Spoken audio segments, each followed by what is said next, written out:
Hey there. Tonight we journey into a time that feels more dream than history, the age called the Triassic.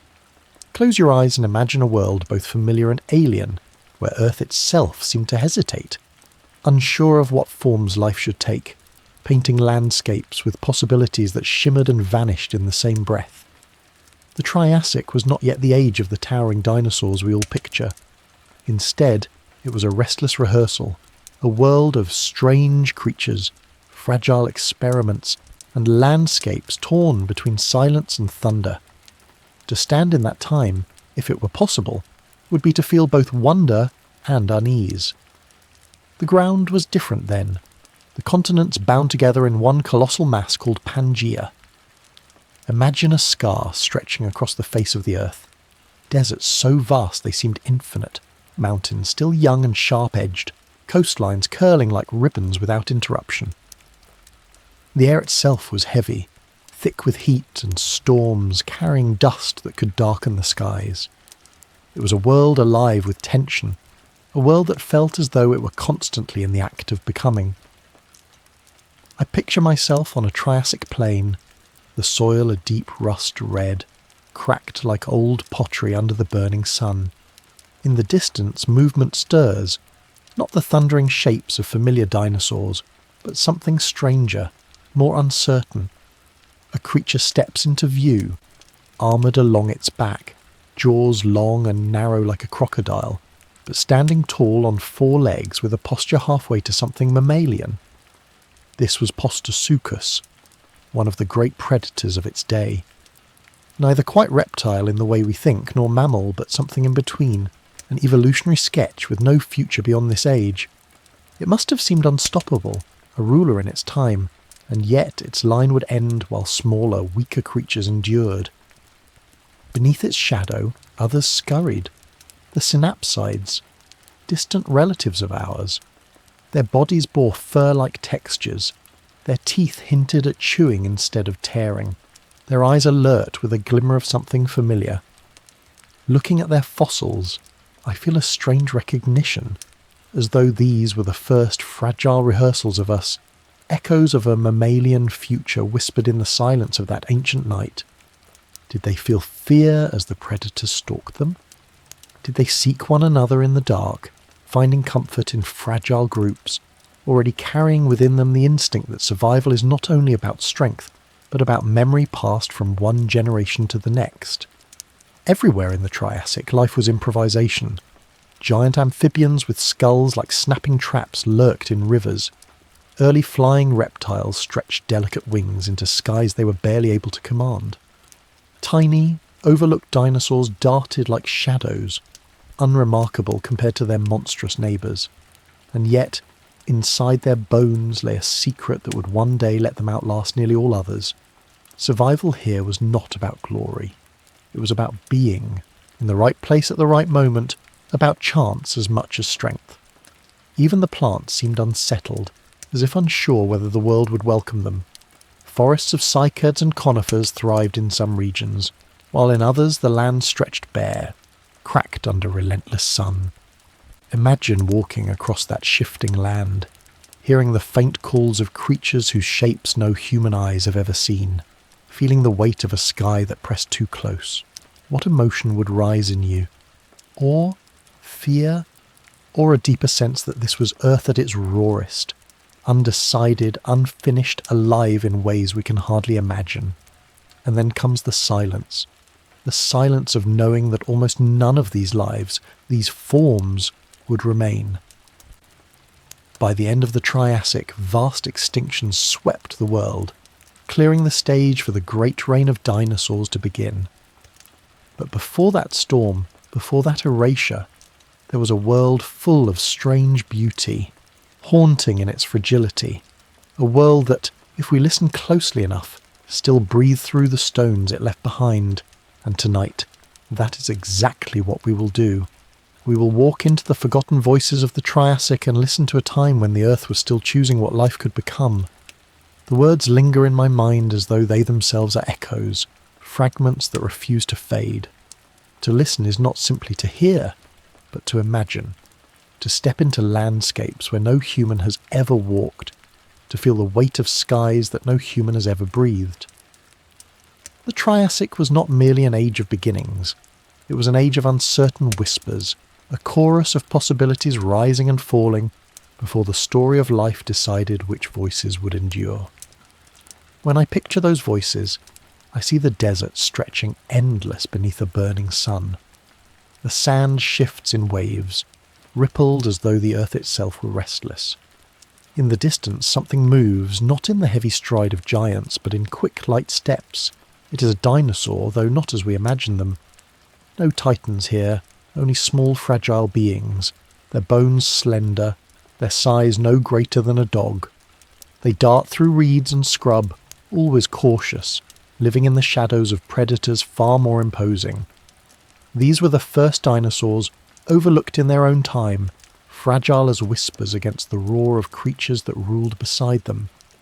If history had turned slightly, if disaster had not swept the earth clean, perhaps their story would have ended in silence. That is the paradox of the Triassic.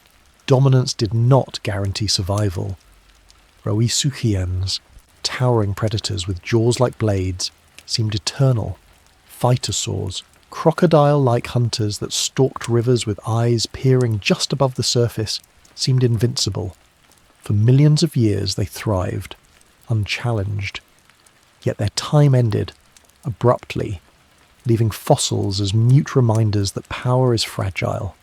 Meanwhile, the small dinosaurs endured, their future hidden, their survival shaped not by might, but by chance. I cannot help but wonder what this says about the nature of survival itself. Is strength ever enough? Or is it fragility, adaptability, the ability to slip into the cracks of catastrophe that truly carries life forward? The Triassic was a battlefield of possibilities, each life form a sketch on nature's shifting canvas. Some were drawn boldly, with armoured hides and massive jaws. Others were faint lines, uncertain, nearly invisible in the chaos of the age. But history does not keep all sketches. Most are erased, leaving only those few faint lines that, by accident or persistence, managed to continue. The rest are gone, not because they were weaker, but because the world itself shifted beneath their feet. Even the plants tell this story. Conifer forests stretched in green abundance, only to vanish in places where deserts took their place. Some regions thrived with cycads, ferns and horsetails, while others lay barren, unable to sustain life. To live in the Triassic was to live with constant uncertainty. A herd might find abundance one season and starve the next. A predator might rule a river valley for generations only to vanish when the waters ran dry. Survival was always provisional, always subject to the whims of a world that seemed determined to test every possibility. I imagine standing at the edge of a Triassic river, the water shallow, the stones beneath it untouched by human hands. There, pressed into mud hardened by the sun, are footprints, not of giants, but of small light creatures.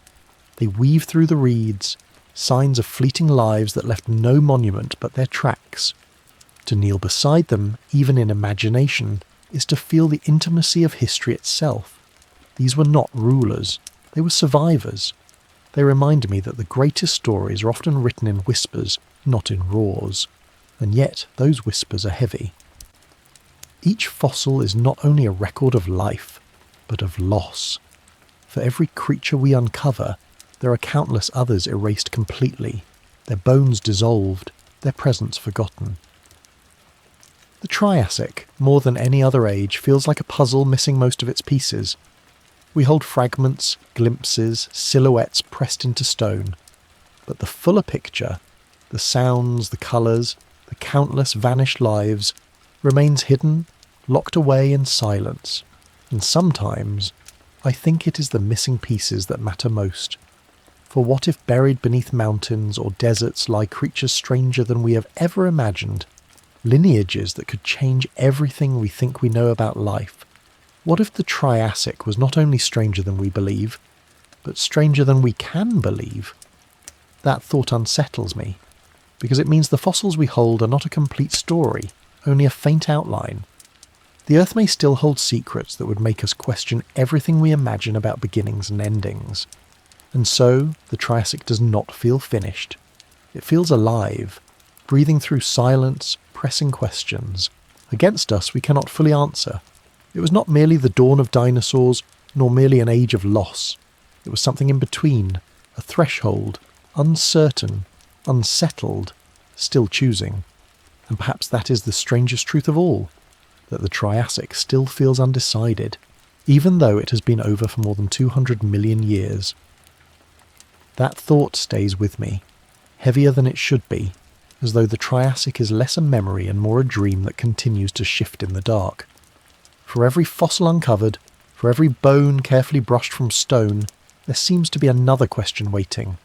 The Triassic refuses to be a closed chapter. It resists finality, and perhaps that is why it unsettles me more than other ages. I think of the creatures themselves, those caught in between definitions. Rauisuchians with their towering frames and razor jaws, neither dinosaur nor crocodile, yet somehow both. Phytosaurs, with bodies that mirrored crocodile so closely it is easy to mistake them, though their ancestry was entirely different. Synapsids, walking reminders of the mammalian lineage, their bodies carrying textures that hinted at fur, their teeth already shaped for chewing instead of tearing. And then the small dinosaurs, so inconspicuous they must have seemed like shadows at the edge of a greater story. None of them belong neatly to the categories we now use because the categories themselves did not yet exist. The Triassic was a time before boundaries, before permanence, when life's sketches blurred into one another. The most haunting part is how many of these sketches ended abruptly. Entire families of creatures once dominant left no descendants at all. To us they are fossils without context, shadows of experiments abandoned by time.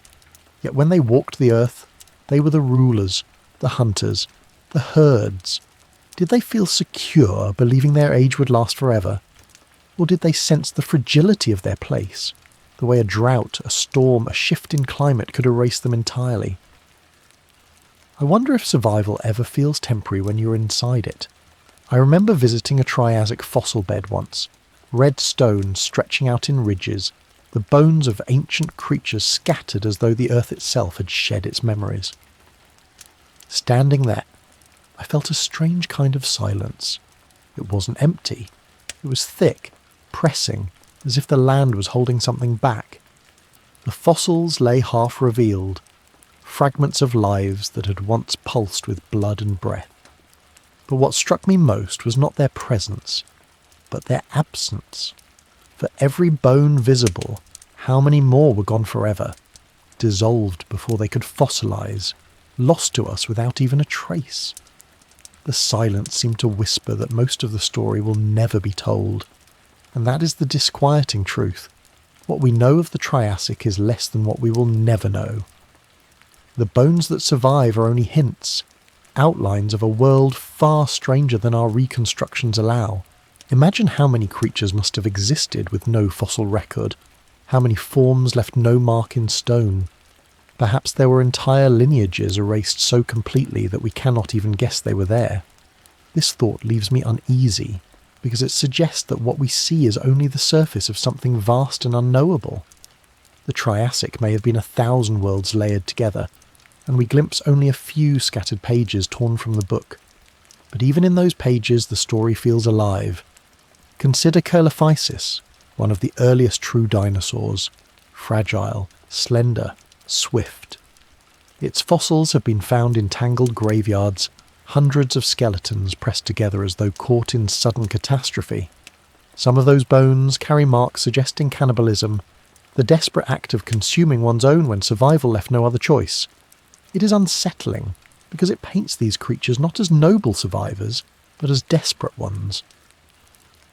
Their endurance came at a cost, written in teeth marks carved into their own kind. Survival in the Triassic was not glory. It was hunger, desperation and chance. And yet, even that desperation was enough. Colophysis endured while giants fell. The Etosaurs with their armour, the Rauisuchians with their strength, the Phytosaurs with their dominance, all vanished. leaving the small and fragile to inherit what remained. It feels unjust, yet it is also a reminder. Life does not reward strength alone. It rewards those who can bend, adapt, endure. The Triassic whispers that the world does not choose its rulers by fairness, but by survival through catastrophe. The deeper I sink into these thoughts, the more the Triassic feels less like history and more like a mirror. It shows us fragility disguised as permanence, power undone by silence, survival purchased at terrible cost. And it leaves me asking not about them, but about us. If survival is never about strength alone, what will be demanded of us when the ground shifts beneath our own feet? That question presses itself against me, as though it has waited for centuries to be asked. The Triassic was filled with creatures that believed in their own permanence, armoured beasts, predators built for domination, herds that filled valleys with their presence.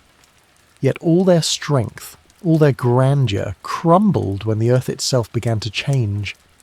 If they could not withstand the silence that followed catastrophe, then what hope can we claim when our own world begins to fracture? The first great revelation of this age is one that unsettles me every time I dwell upon it. Dinosaurs, the rulers we imagine as inevitable, destined to rise and dominate the earth, were almost erased before their reign began. In the Triassic, they were background figures, small, fragile, insignificant beside Rauisuchians and phytosaurs. They were survivors only by chance. Without the violent sweep of extinction at the end of the Triassic, their story might have ended in obscurity, and the world we know, the Jurassic giants, the long Cretaceous reign, even the mammals that followed, might never have existed at all. Our very presence depends not on inevitability, but on a narrow thread of chance woven through fire and silence. I picture the central Atlantic magmatic province, the vast volcanic fields that tore open as Pangaea began to split. Eruptions so immense they reshaped the climate of the entire planet. Rivers of molten rock devoured forests, gases poisoned the skies, oceans turned acidic and ecosystems collapsed in waves. For the rulers of the Triassic, it was annihilation. For the fragile, overlooked dinosaurs, it was survival through vacancy. They did not outcompete their rivals. Their rivals were erased. Their rise was not triumph, but inheritance. This truth unsettles me most of all. Survival is not always earned. Sometimes it is given, arbitrarily, by the indifference of the earth. The Rauisuchians, with jaws that could tear flesh with ease, did not fall because they were weak. They fell because the skies turned toxic and the land burned. The Etosaurs, armoured like living fortresses, did not vanish because they lacked defences. They vanished because their world changed faster than armour could adapt. The Phytosaurs, lurking in rivers for over 30 million years, did not disappear because they failed as hunters. They disappeared because the waters themselves betrayed them. None of their strength, none of their design could withstand catastrophe on a planetary scale. And yet the small dinosaurs endured. So did tiny mammal-like creatures, hidden in burrows, feeding on insects and seeds, overlooked by the giants that towered above them. To imagine their survival is to imagine desperation, creatures darting between shadows, scavenging what little remained, clinging to life not because they were chosen, but because they were able to bend where others broke. This is where the Triassic ceases to feel like distant prehistory and begins to feel like a reflection. For how different are we really? We build, we dominate, we imagine permanence, and yet, if the earth turns, if fire rises, if silence spreads, what will remain of us? I recall standing before a fossilized skull of a Rauisuchian once, its teeth still sharp after millions of years, its sockets hollow and unblinking. It looked like inevitability carved into stone, the very image of dominance, and yet it is nothing more than a relic, a monument to impermanence. The silence that followed its extinction was the space in which dinosaurs grew, and later the space in which mammals, our ancestors, would find their foothold.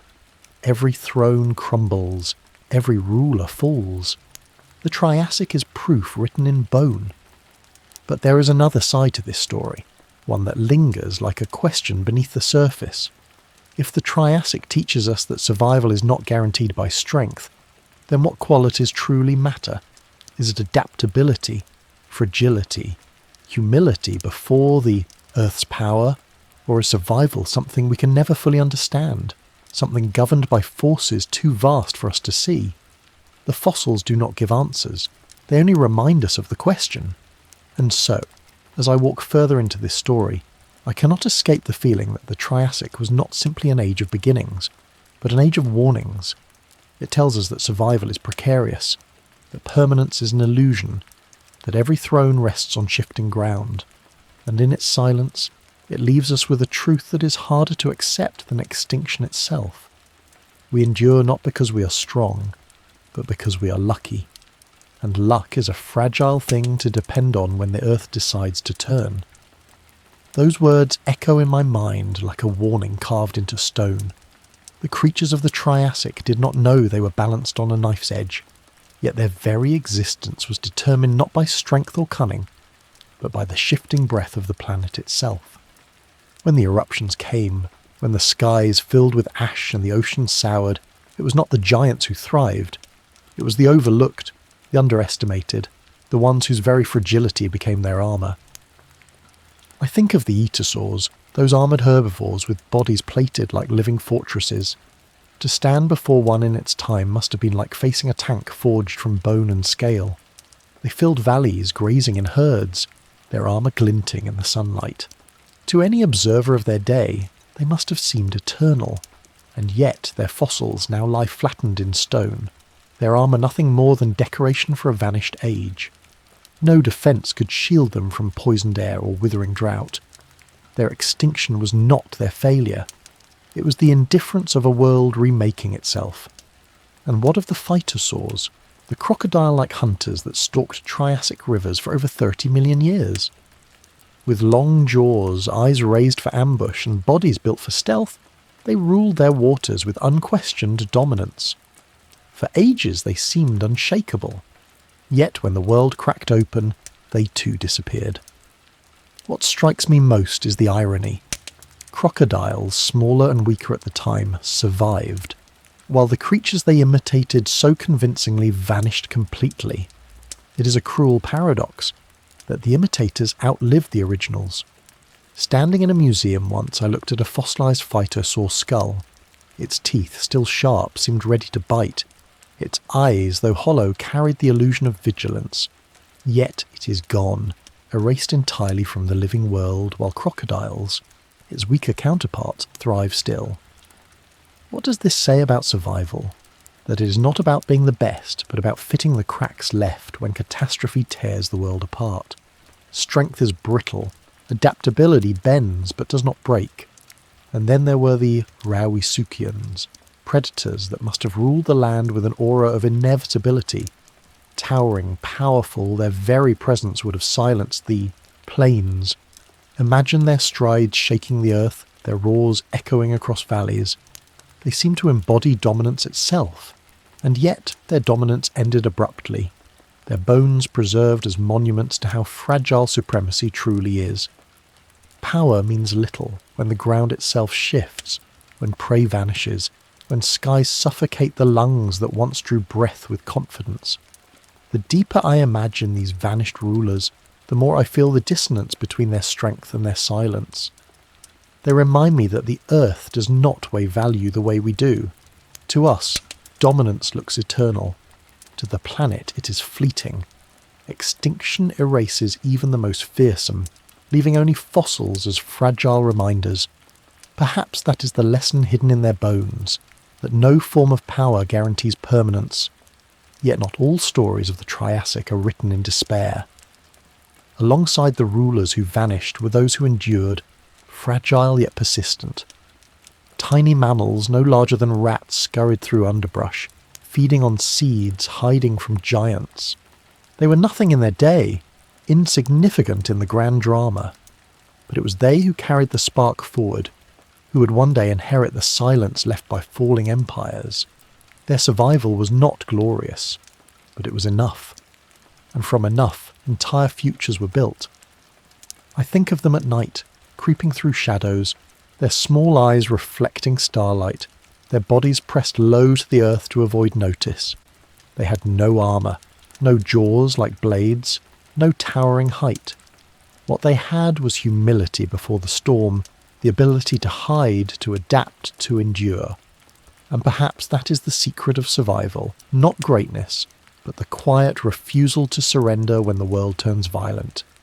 Still, the Triassic story lingers with unease.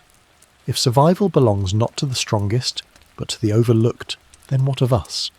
Are we rulers standing in our own illusion of permanence, or are we fragile enough to endure when catastrophe comes again? The fossils whisper that the answer is not in what we build, but in how we bend. And as I listen to those whispers, I realise something deeper. The Triassic was not just an age of beginnings. It was an age of erasures, of warnings written into silence. The thought chills me, because silence is often more terrifying than sound. To imagine the Triassic not only as a world of beginnings, but as one of endings, is to recognise that history does not move forward cleanly. It stumbles, falters, erases, then redraws.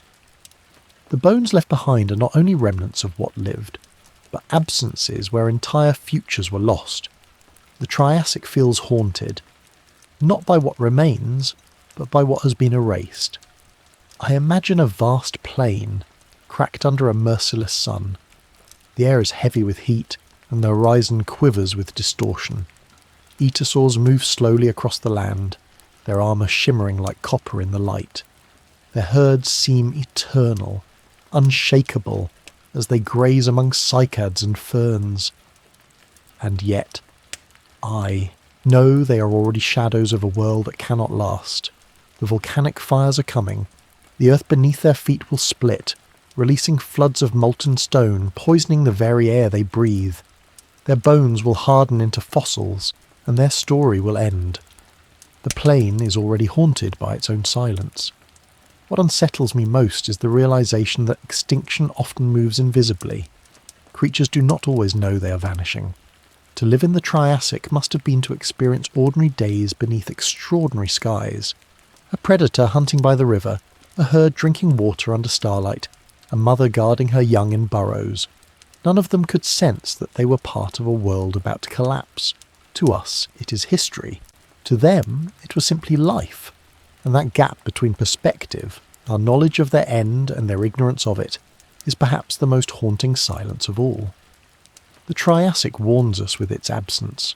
Rauisuchians, once towering over their world, left no descendants. Phytosaurs, hunters of rivers for tens of millions of years, left no lineage. Even the mighty armoured etosaurs were erased completely. The survivors, the small, the overlooked, were not the ones anyone would have predicted. The whispers left in their fossils seem to suggest that permanence is an illusion, that we too could be erased without ever realising we stood at the edge. I think of the Colophysis bone beds, entire groups of small dinosaurs fossilised together as if caught in sudden catastrophe. Their fragile skeletons overlap like tangled threads, each one a life cut short. Some bear marks of hunger and desperation, as if survival had forced them to consume their own. These graveyards tell a story not only of extinction, but of the cost of endurance.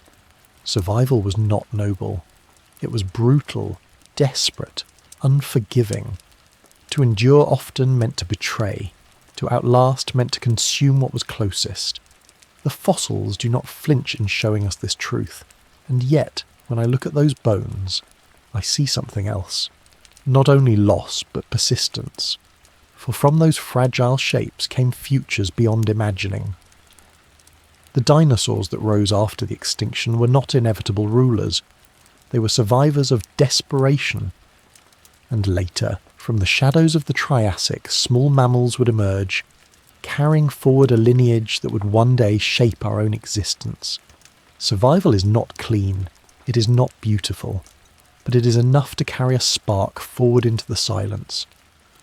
What troubles me most is how easily we forget that. We live as though our permanence is secure, as though our dominance guarantees our future. But the Triassic tells us another story, one of power undone by silence, of strength erased by fire and stone. It whispers that fragility may outlast might, that luck may outweigh design, and that endurance often hides in the smallest, most overlooked corners of life. When I close my eyes, I can almost hear it. The sound of wind, rushing through Triassic forests, the distant call of creatures now vanished, the crack of earth splitting under volcanic fire. But beneath those sounds lies something deeper, the silence of endings, the erasure of voices that believed themselves eternal. That silence presses close, as though reminding us that it waits for all. And so the Triassic lingers, not only as a story of what was born, but as a story of what was lost. It is a mirror held against us, whispering a question that feels heavier with every passing year. What will we leave behind in the silence when our own age ends? The question lingers like smoke, curling into places I would rather not look. To speak of the Triassic is to speak not only of what lived, but of what was erased, and in that erasure I see our own reflection. Fossils whisper that no reign is secure, that permanence is a fragile dream, that even the greatest powers are only temporary guests in the story of the Earth. I find myself imagining the last days of a Ruisikian. The air is thick, the sky is hazy, the ground trembling under distant volcanic groans. It stalks through thinning forests, muscles coiled, jaws sharp, yet prey has grown scarce. The rivers it once ruled run bitter, tainted by the changing world. It does not know extinction, cannot comprehend the void that waits, but it feels hunger, it feels unease.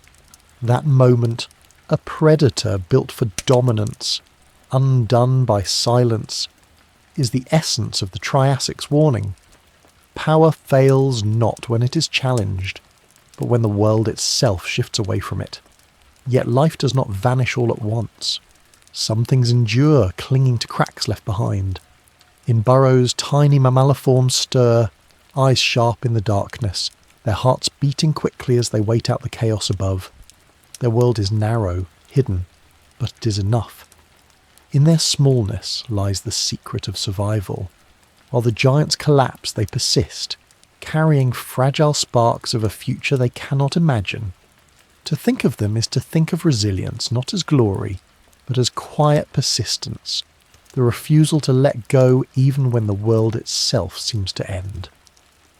What strikes me most is how little grandeur has to do with endurance. The Triassic, for all its strangeness, teaches us that history is not written by the mighty, but by the overlooked. Dinosaurs rose not because they were destined, but because catastrophe cleared the stage. Mammals survived not because they were strong, but because they were small enough to hide. Life's story is not a triumphal march. It is a fragile negotiation with disaster. And still I am haunted by the missing voices. For every fossil we find, there are countless lives erased beyond memory. Whole lineages may have come and gone without leaving even a trace of bone. Perhaps there were creatures stranger than anything we know, their bodies dissolved, their existence forgotten. The Triassic whispers of things we will never see, of worlds erased so completely that they live only in the silence. To me, that silence is heavier than the fossils themselves. Once, standing in a desert where Triassic rocks lay exposed, I pressed my hand against stone older than thought. The wind carried sand across the ridges, and for a moment I felt as though the land itself remembered. Beneath my palm lay the compressed weight of vanished forests, the remains of rivers where phytosaurs once lurked, the dust of creatures erased long before our kind was ever dreamed. That silence was not empty. It was full, saturated with absences that pressed against me like a second heartbeat. I realised then that what terrifies me is not extinction itself, but the forgetting that follows. Perhaps that is the true warning of the Triassic. Not that life ends, but that memory ends with it. Strength, dominance, entire worlds, all can be erased so thoroughly that only silence remains. And silence does not explain. It does not warn. It only waits, patient, unbroken, ready to claim whatever comes next. I cannot help but wonder if we too will leave behind only fragments, a few bones, a few imprints, scattered across stone for some future intelligence to uncover. They may hold our skulls in their hands and wonder at our vanished story, just as we hold the skulls of Ruisukians and imagine their forgotten world. What would they see in us? Rulers who believed too much in permanence, survivors who mistook fragility for strength, or simply another voice lost to silence? The Triassic leaves me with this unsettling truth. The Earth does not remember us as we wish to be remembered. It remembers only in fragments, in absences, in silence. And it is that silence, heavy and unbroken, that waits just beyond the edge of every age. The words weigh on me, because silence is not simply the absence of sound. In the Triassic, silence was the end of entire lineages, the closing of voices that once filled forests, rivers and plains. It was the silence of ending so complete that not even memory remained, only stone holding faint imprints of what once breathed. That silence feels eternal, and yet it also feels familiar, as if it waits for us as well. The Triassic world was vast and restless. Pangaea stretched across the globe, a single massive continent ringed by endless seas. Its heart was dry, scorched by deserts so immense they seemed endless, while its coast carried lush forests that whispered with wind and strange calls of creatures now forgotten. The contrast was striking. Emptiness at the centre, abundance at the edges. Life had to cling to margins, carving out fragile stability in a world that was never stable for long. It was a stage built for collapse. Imagine walking through one of those Triassic forests. Towering conifers rise above you, their trunks straight and sharp, their needles casting dim shade on the ground below. The air is thick, hot, laced with the resinous scent of sap. Insects buzz, their wings glittering in shafts of sunlight. A rustle breaks. The silence. A small dinosaur darts between tree roots, pausing only long enough for its shadow to flicker across the forest floor. It is quick, nervous, almost invisible in its own world. Behind it, deeper in the trees, you hear a heavier sound. A Ruisukian prowls, its steps deliberate, each footfall pressing into the soil with certainty. For a moment, the forest feels balanced between shadow and breath, predator and prey, and yet both will vanish, one through hunger, the other through extinction. The forests themselves will vanish too. Volcanic fires will tear them apart, choking the sky with ash, turning rivers to poison, starving the very ground that nourished them. To us, it feels like violence, sudden and merciless. To the earth, it was only change. That indifference is perhaps the most unsettling truth of all. Catastrophe is not cruelty.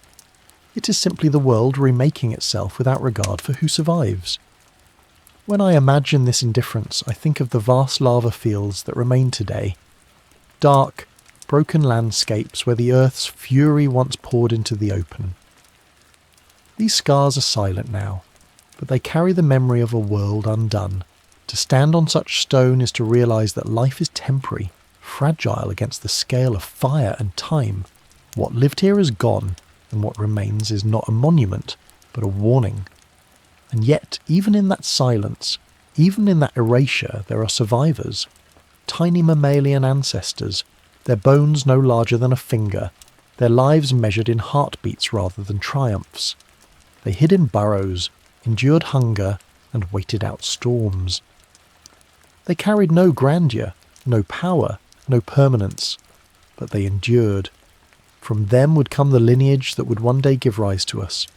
This thought unsettles me more than the extinction itself, that our existence depends not on glory, but on the fragile persistence of creatures too small to be noticed in their time. The Triassic whispers to us that survival is not about strength, but about humility before the storm. It shows us that permanence is always an illusion, that every throne rests on borrowed ground, and it leaves us with silence. Silence as warning, Silence as memory. Silence as the only thing that outlasts all ages. And so I return to the question that lingers, heavier with each step through this vanished world. If silence is the final inheritance of every age, then what shape will ours take? What fragments will we leave pressed into stone? And what voices of ours will vanish so completely that no trace remains? The Triassic does not give answers. It only holds the silence and waits. And the silence waits, patient and unbroken, for the voices of every age to fade. That thought follows me like a shadow, as if the silence itself has become a presence, watching from just beyond the edge of memory. The Triassic was not only a time of beginnings, but of endings so complete that their echoes still tremble in stone. To imagine its silence is to imagine our own, for the earth does not distinguish between ages. It holds them all, one after another, in the same indifferent embrace. In the heart of Pangaea, silence must have felt endless. The desert stretched across the land like scars, vast seas of sand where even the wind carried little but dust. Few creatures dared those wastes. The forest clung instead to the edges, to rivers and coasts where life could still take root. The contrast was sharp. Abundance and emptiness bound together, survival balanced on fragile margins. It is in these margins that the future was born, though the giants that ruled at the time could not have known it. I imagine a lone Cheilophysis slipping through the underbrush, its slender body weaving between ferns.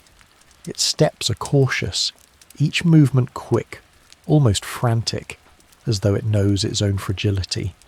It is not the ruler of its age, not yet, but its endurance will carry its lineage forward when others fall. For now it is only a shadow, unnoticed by the Rauisuchians that stalk above, by the Etosaurs that graze in armoured herds, yet its shadow will outlast theirs. This small, fragile creature carries a thread of the future, though it cannot know it. And then, further away, in the swamps and rivers, phytosaurs linger. Their long jaws break the water's surface, their eyes watching with cold patience. To see them is to see power honed by millions of years, predators perfectly suited to their world. But perfection is brittle when the world itself breaks. Their line will end, erased completely, while lesser forms slip through the cracks. The irony is sharp, unsettling, that strength can be undone by silence while fragility carries on. The earth has always been indifferent. It does not choose who survives. It simply changes, and those who can bend endure. Those who cannot are left as bones pressed into stone. I think of the great eruptions that tore Pangaea apart, lava spilling across forests, ash rising into skies that grew dark for years. Imagine standing there, watching the horizon glow with fire, hearing the earth itself crack open. The air would sting with ash, the ground would tremble, rivers would steam and vanish. For the creatures of that age there was no escape, no understanding. There was only the silence that followed. But silence is never empty. It is filled with what is missing, with the weight of what has been erased. When I think of Triassic silence, I think of fossils buried in layers of red stone, fragments of jaws and teeth, impressions of leaves pressed into rock. Each fragment is a whisper, a trace of a voice that once filled the world. Together they do not tell a complete story, but they remind us that the story once existed. It is a silence that holds memory, even if it cannot explain it. And in that silence I see us reflected. We too live as though permanence is ours, as though our age cannot end. Yet the Triassic whispers that every age ends, that silence waits for all. Voices. The rulers of that time were erased, their dominance nothing more than memory. The survivors were those who bent, who hid, who endured quietly. Which are we? Do we live like Rauisuchians, towering in our belief in permanence? Or are we shadows like Cheilophysis, fragile enough to slip through the cracks when the ground turns? The Triassic forces me to ask these questions because it does not offer comfort. It offers silence. silence that remembers without sentiment, silence that waits without judgment. And when I listen to it closely, I hear something more than absence. I hear a warning that silence is not the end of one age. It is the inheritance of every age. Those words settle like dust on my thoughts, heavy with implication. The Triassic was an age of beginnings, yes, but its truest legacy was what it erased, and how that erasure gave way to something unexpected. For in that silence, vast, unyielding, and absolute, the dinosaurs began their rise, not through triumph, but through vacancy. Their reign was born not from victory, but from absence. That revelation reshapes everything I thought I knew about inevitability. Picture it. The central Atlantic magmatic province tearing open as Pangaea began to split. The land cracked, and with it came eruptions of such scale that entire continents glowed red with rivers of fire. Ash and gases spilled into the air. The sky darkened for years. Temperatures swung wildly, and oceans turned acidic. It was the fourth great extinction, and it scoured away rulers who had thrived for tens of millions of years. The Rauisuchians, the Etosaurs, the Phytosaurs, gone, their reigns erased almost overnight in geological time. The silence left behind was not empty. It was space waiting to be filled. And into that silence stepped the dinosaurs. They did not march triumphantly onto the stage, but slipped into it cautiously, almost accidentally. Their bodies were small, their lives precarious, but the world had shifted in their favour. Predators greater than they had fallen. Competitors more suited to the old world had vanished. What remained was a planet scarred by fire and silence, and it was there the dinosaurs began to grow, to spread, to become more than shadows. Their dominance was not fate. It was inheritance granted by catastrophe. This is the truth that unsettles me. Our image of dinosaurs as inevitable rulers is wrong. They were fragile survivors whose endurance was written in the silence of others' absence. Their greatness was born not of superiority but of luck. And if their reign of 160 million years was born of chance, then so is ours. The Triassic whispers that every age of dominance stands on borrowed ground. I remember looking once at a fossil slab from the early Jurassic, the period that followed the Triassic's collapse. Pressed into stone were the tracks of small dinosaurs, their clawed feet leaving prints in ancient mud. To see them is to see creatures, stepping into a world remade by fire. They were not yet giants, not yet rulers, but they carried the spark of what would come. The silence of extinction had cleared their path, and their prints became the first signatures of a new chapter. And here lies the most haunting thought. Without that extinction, they might have remained insignificant. Without fire, they might never have ruled. Without silence, we might never have seen their shadows stretch across history. Extinction was not only an ending, it was a beginning. Catastrophe gave birth to dominance. Silence carved space for voices yet unheard. When I dwell on this, I feel the ground shift beneath my own certainty.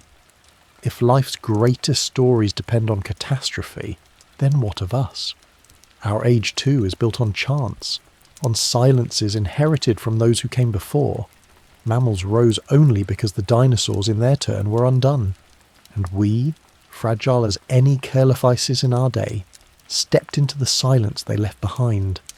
To know this is to realise that our reign too is provisional.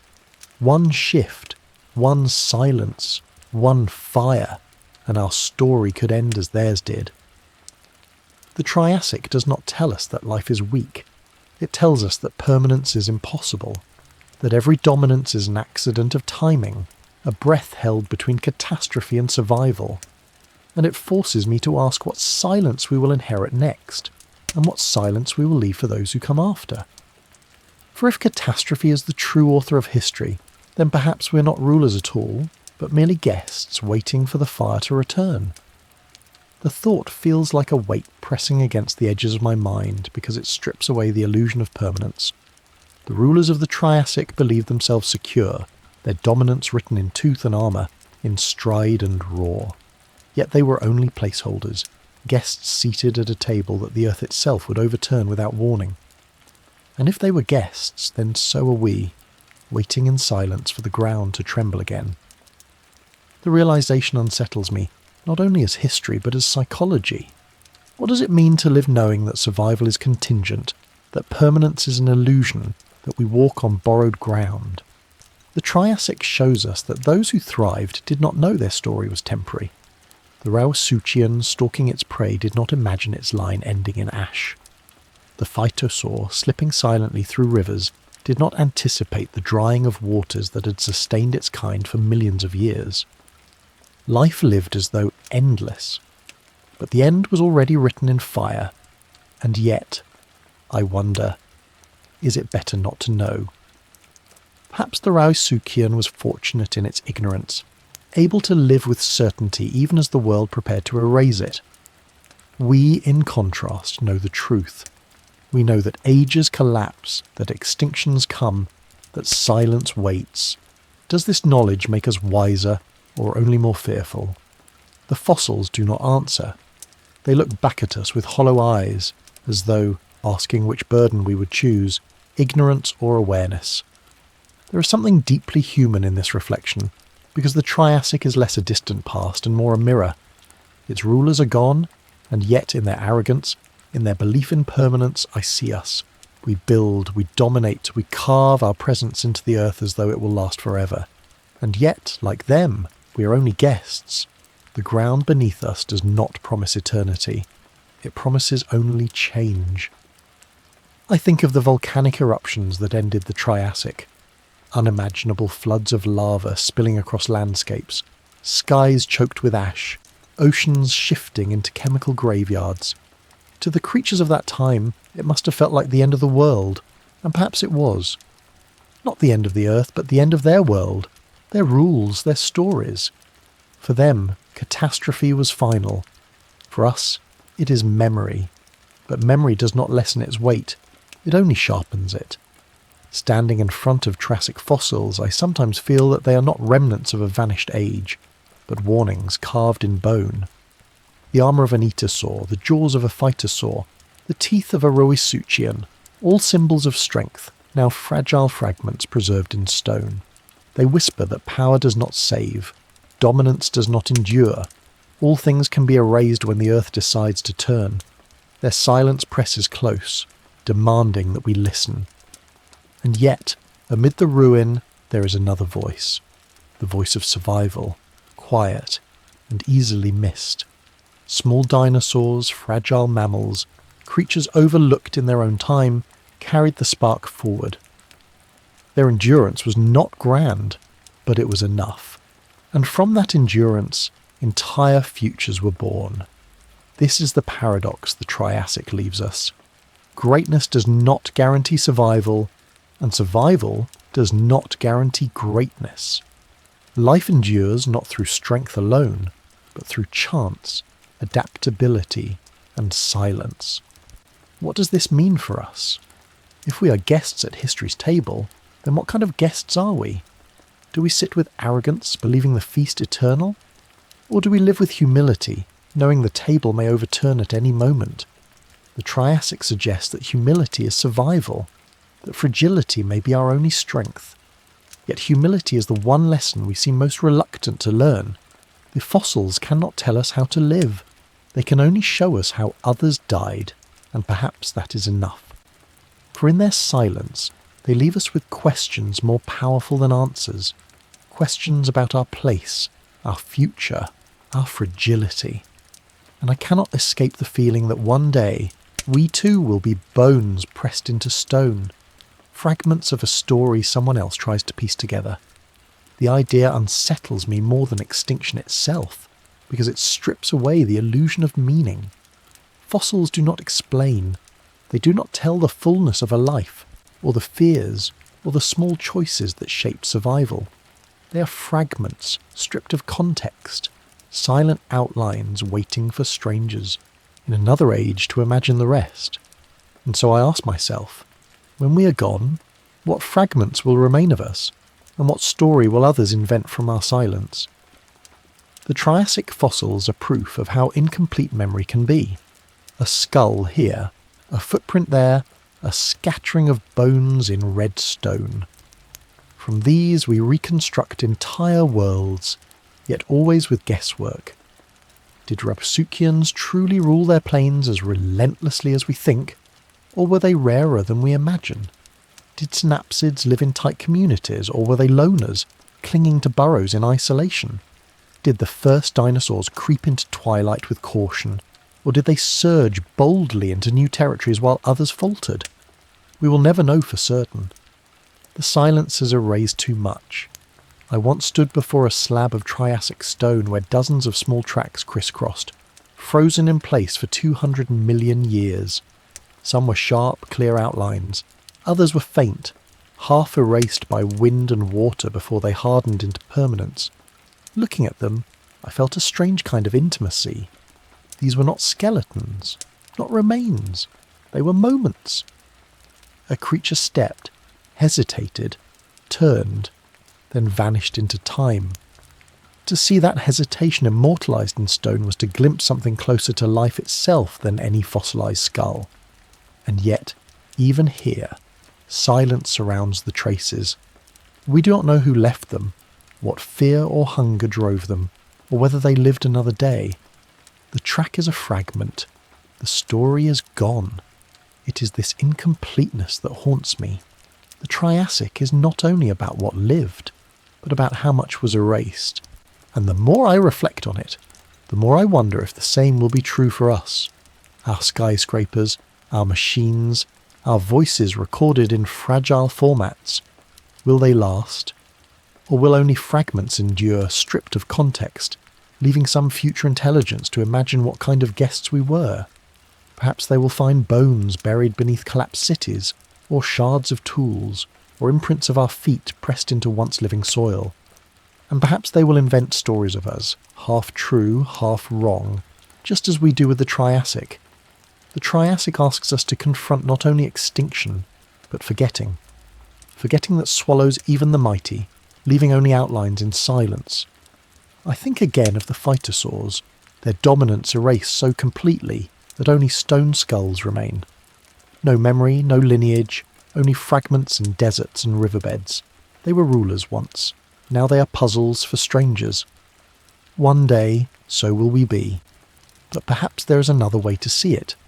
Perhaps fragments are enough. Perhaps memory does not need completeness to matter. A footprint in stone is not the whole creature, but it is proof that life was here, that silence did not always reign. The fossils of the Triassic are not whole stories, but they are evidence of stories that once existed, of lives that once moved and breathed. And in that evidence lies a strange kind of continuity. Even if we are only fragments, perhaps our silence will still whisper. The thought softens the fear, though it does not erase it, for silence is patient and it waits without mercy. The Triassic shows us that no age escapes it, and yet the fragments that endure, a track, a tooth, a shadow in stone, remind us that silence is never complete. Something always remains. And so I wonder, when our voices fade, when our age is erased, what will remain of us in the silence? Will it be enough for someone, somewhere, to imagine our story again? And so I wonder, when our voices fade, when our age is erased, what will remain of us in the silence? The question feels less like speculation and more like inevitability. For the Triassic reminds me that every age, no matter how vast, no matter how dominant its rulers believe themselves to be, has ended in silence. The Rauisuchians, with their terrible jaws, the armoured etosaurs, the ever-patient phytosaurs, all vanished, leaving only fragments pressed into stone. Their reigns felt eternal to them, just as ours feels eternal to us. But eternity is never what it seems. The Triassic silence is not just the end of creatures, it is the end of memory. The creatures of that age did not know they would vanish. They lived as we do, day to day, in hunger and in fear, in fleeting moments of rest and fleeting moments of triumph. To them, life felt immediate, unbreakable, endless. But when the silence came, it swallowed not only their bodies but their presence. No voice remained to tell their story. Only fossils whisper now, incomplete and fragmented, and I cannot help but see us reflected in that loss. What fragments will carry us forward? Will it be the hardened steel of our cities, cracked and buried in shifting stone? Will it be the bones of our species, fragile yet enduring? Or will it be only whispers, impressions pressed into the earth by chance, a handful of objects misread by those who come after? Perhaps our story, like theirs, will be reconstructed from fragments, with more silence than sound. Yet within that silence lies a strange paradox. The Triassic erases, but it also creates. In the space left behind by vanished rulers, new voices rose. The dinosaurs emerged from shadows not because they were destined, but because silence made room for them. Small mammals, fragile in their own time, carried forward the lineage that would one day give rise to us. Catastrophe did not only destroy, it also cleared the stage, leaving space for new stories to begin. Perhaps this is the truest legacy of silence, that it is not only an ending but a beginning disguised as absence. I think of the kill officer's bone beds again, hundreds of skeletons tangled together, many of them young. To see them is to see desperation, survival turned inward, hunger consuming its own. Yet out of those fragile shadows came the persistence that allowed dinosaurs to endure beyond catastrophe. In that graveyard of bones, silence was not absolute. It carried within it the seed of something greater, and that too is unsettling, for it means that our silence, when it comes, may not be final. It may become the ground from which something new will grow. Still, I cannot shake the unease. To live knowing that we too will fade, that our story will be written in fragments by strangers who will never know us, is to live with humility forced upon us. We may believe we shape the earth, but the Triassic whispers that the earth shapes us, erases us, forgets us, and moves forward without hesitation. That silence does not care about meaning. It does not carry our pride. It only carries fragments. And yet, perhaps fragments are enough. A tooth pressed into stone, a track frozen in ancient mud, a shard of bone weathered by time. These are not whole lives, but they are proof that life once filled the silence. Perhaps when our time ends, the same will be true. Perhaps the silence will not erase us completely. Perhaps it will leave just enough for someone else to imagine who we were. The Triassic leaves us with this tension, erasure and persistence, endings and beginnings, silence and fragments. It does not resolve the tension. It does not explain it. It only holds it, waiting for us to listen. And as I listened, I cannot help but wonder, is silence the end of memory, or the birthplace of memory itself? The question unsettles me because it refuses an answer. Silence feels like loss, the erasure of voices that once filled the world. Yet without silence, memory cannot form. Fossils are silence made visible, bones turned to stone, footprints pressed into mud, echoes that remain when all else has faded. The Triassic shows us that memory and silence are not opposites. They are inseparable. One shapes the other. When I walk through a hall of Triassic fossils, I see this paradox embodied. The great jaws of a Rauisuchian, opened wide as though ready to strike, yet frozen forever in stillness. The armoured plates of an Etasaur locked in stone, no longer protecting flesh but guarding only the memory of form. The delicate skeleton of a Chilophyscis, ribs fragile as dried twigs, yet preserved so completely that even its hunger is recorded in the bones of its stomach. Each is silence made solid. Each is absence transformed into evidence. And yet, as I look at them, I cannot help but sense what is missing. The sound of breath rushing through lungs, the heat of blood, the tension of muscle before a leap, the cry of young calling in the night. Fossils cannot hold these, they hold only outlines. Memory begins with silence, but it never feels complete. That incompleteness is what haunts us. We want the whole story, but we are given only fragments. Perhaps that is why the Triassic feels so alive to me. It is incomplete enough to invite imagination, silence enough to demand reflection. When I picture its deserts stretching red and endless beneath burning skies, I feel the emptiness that once was filled with life. When I imagine its forests, resin-scented and dim beneath towering conifers, I hear the shadows moving, though I know they are gone. The silence of the Triassic does not feel dead. It feels waiting, as though memory itself is still being written through us. But what does it mean for us to be the ones who remember? Does memory truly preserve, or does it create something new? When we reconstruct the Triassic, we are not reviving it. We are inventing it anew, filling its silence with our own imagination. Perhaps that is the truest form of memory, not the return of what was, but the act of giving it new voice in the present. And if that is true, then silence is not only an end, it is the beginning of every story we tell. Yet this thought carries another weight. If silence gives birth to memory, then one day our silence will do the same. We will become fossils, fragments, whispers in stone. Strangers far beyond our time may look upon our remains and imagine our lives, just as we imagine the Triassic. But their imaginings will not be us. They will be new stories born of silence, stories we cannot control. What will they see in our bones, in the ruins of our cities, in the traces we leave behind? Will they see wisdom or arrogance, fragility or strength? Or will they see only silence and build their own meaning upon it? The Triassic reminds me that memory is fragile, but silence endures, and in that endurance lies both loss and promise. The creatures of that time are gone, but their silence still speaks, still shapes our imagination, still forces us to reflect on beginnings and endings. We may long for completeness, but completeness was never promised. Silence is what remains. Silence is what waits. And so I return to the question that began this reflection. Is silence the end of memory, or its birthplace?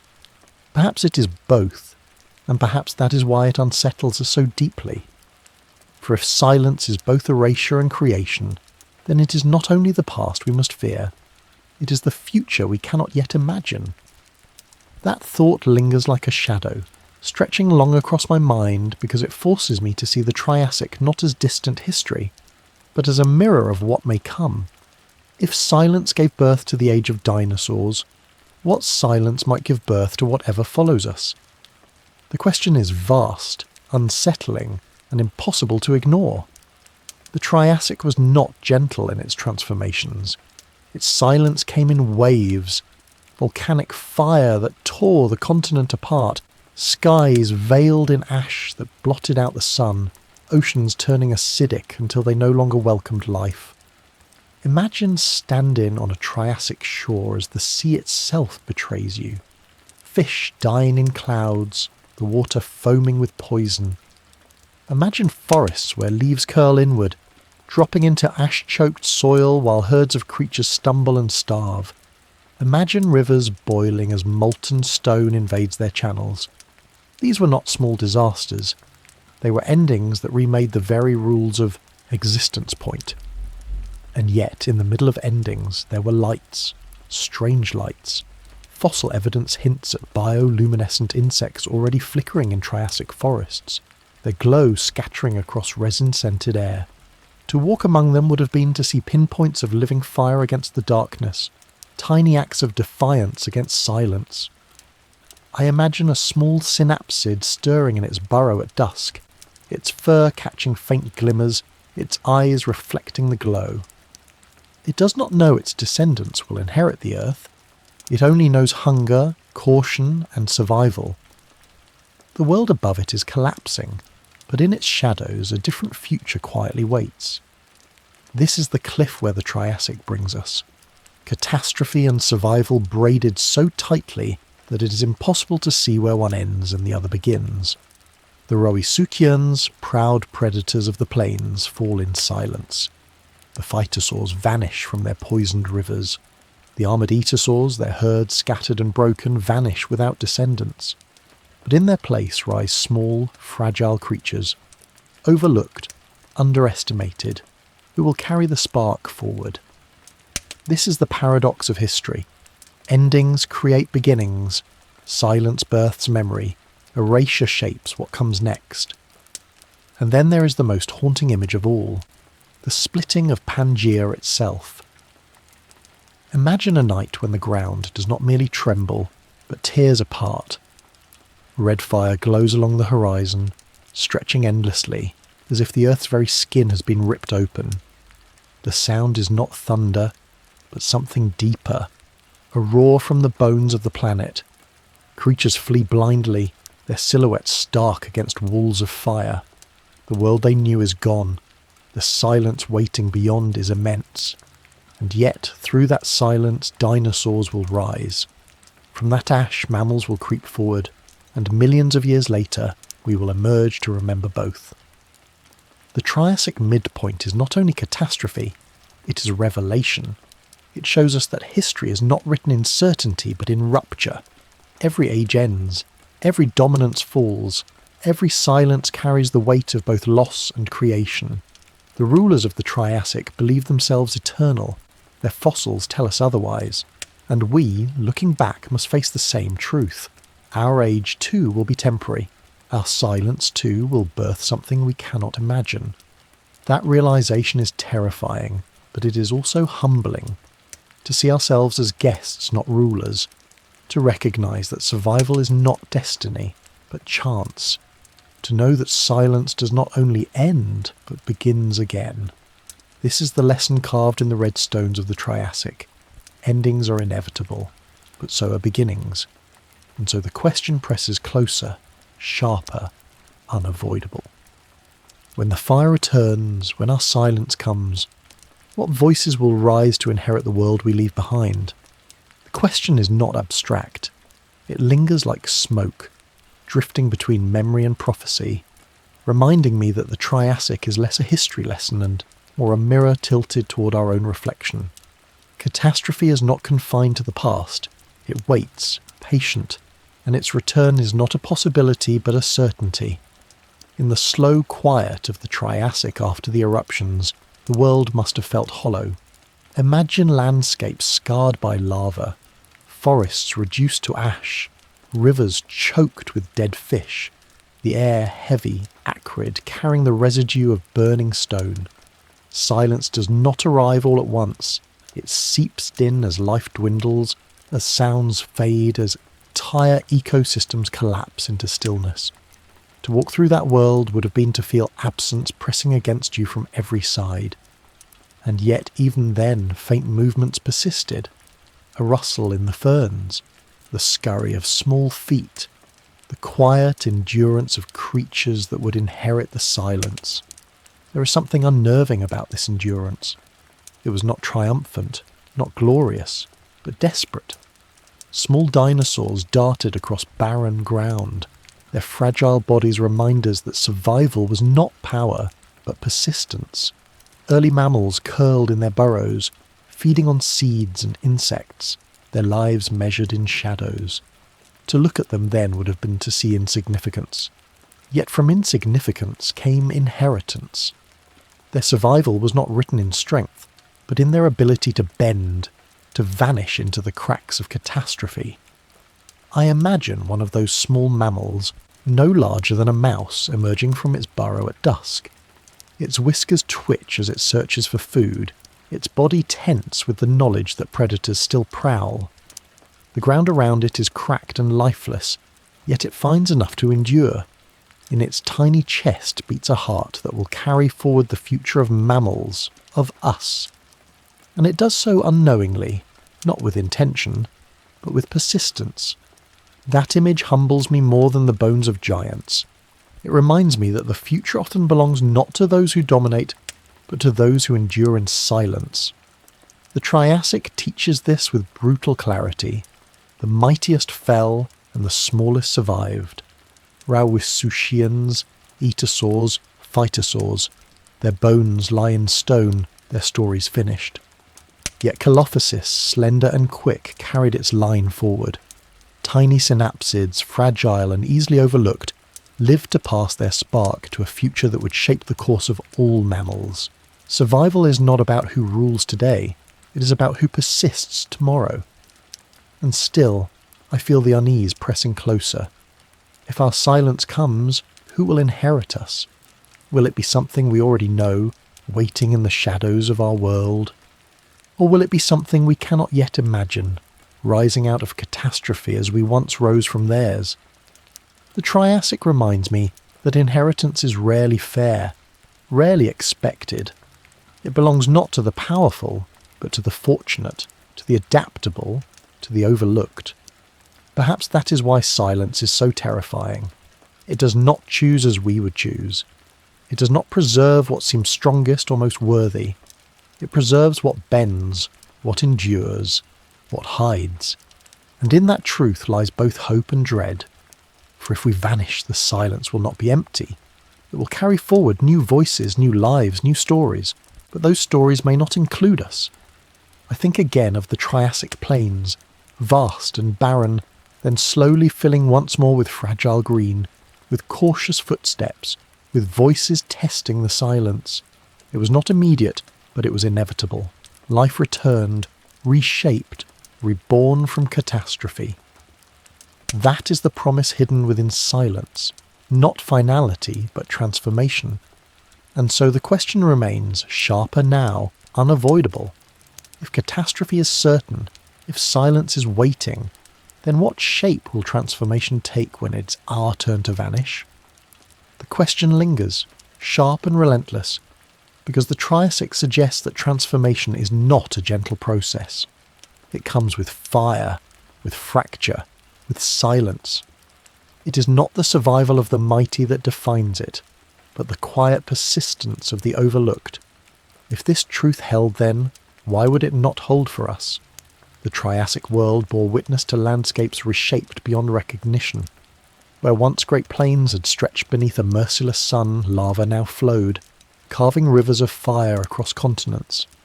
Where forests had risen in dense canopies of conifers and cycads, only ash remained, choking the ground, poisoning the air. The skies themselves shifted, clouded with volcanic gases, temperatures swinging violently. Imagine breathing that air, heavy with sulphur, tasting bitterness on your tongue with each inhale. Imagine watching the horizon glow red for weeks, months, years. To live in such a time was not merely to face predators, it was to face the earth itself.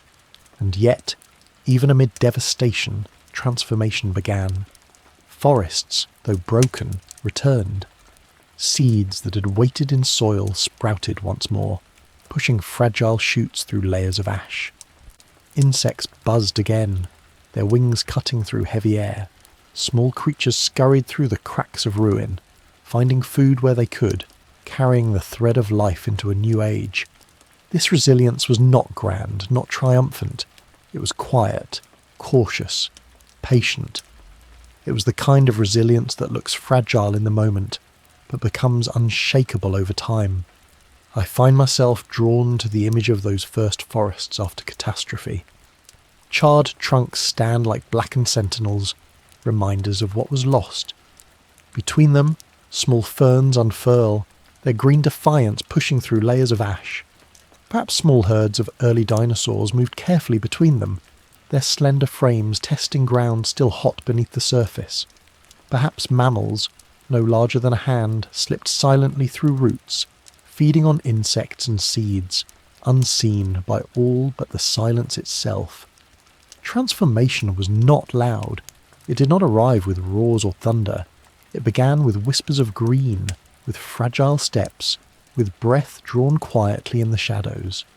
The Triassic shows us that transformation is not about replacing what was, but about creating what comes after.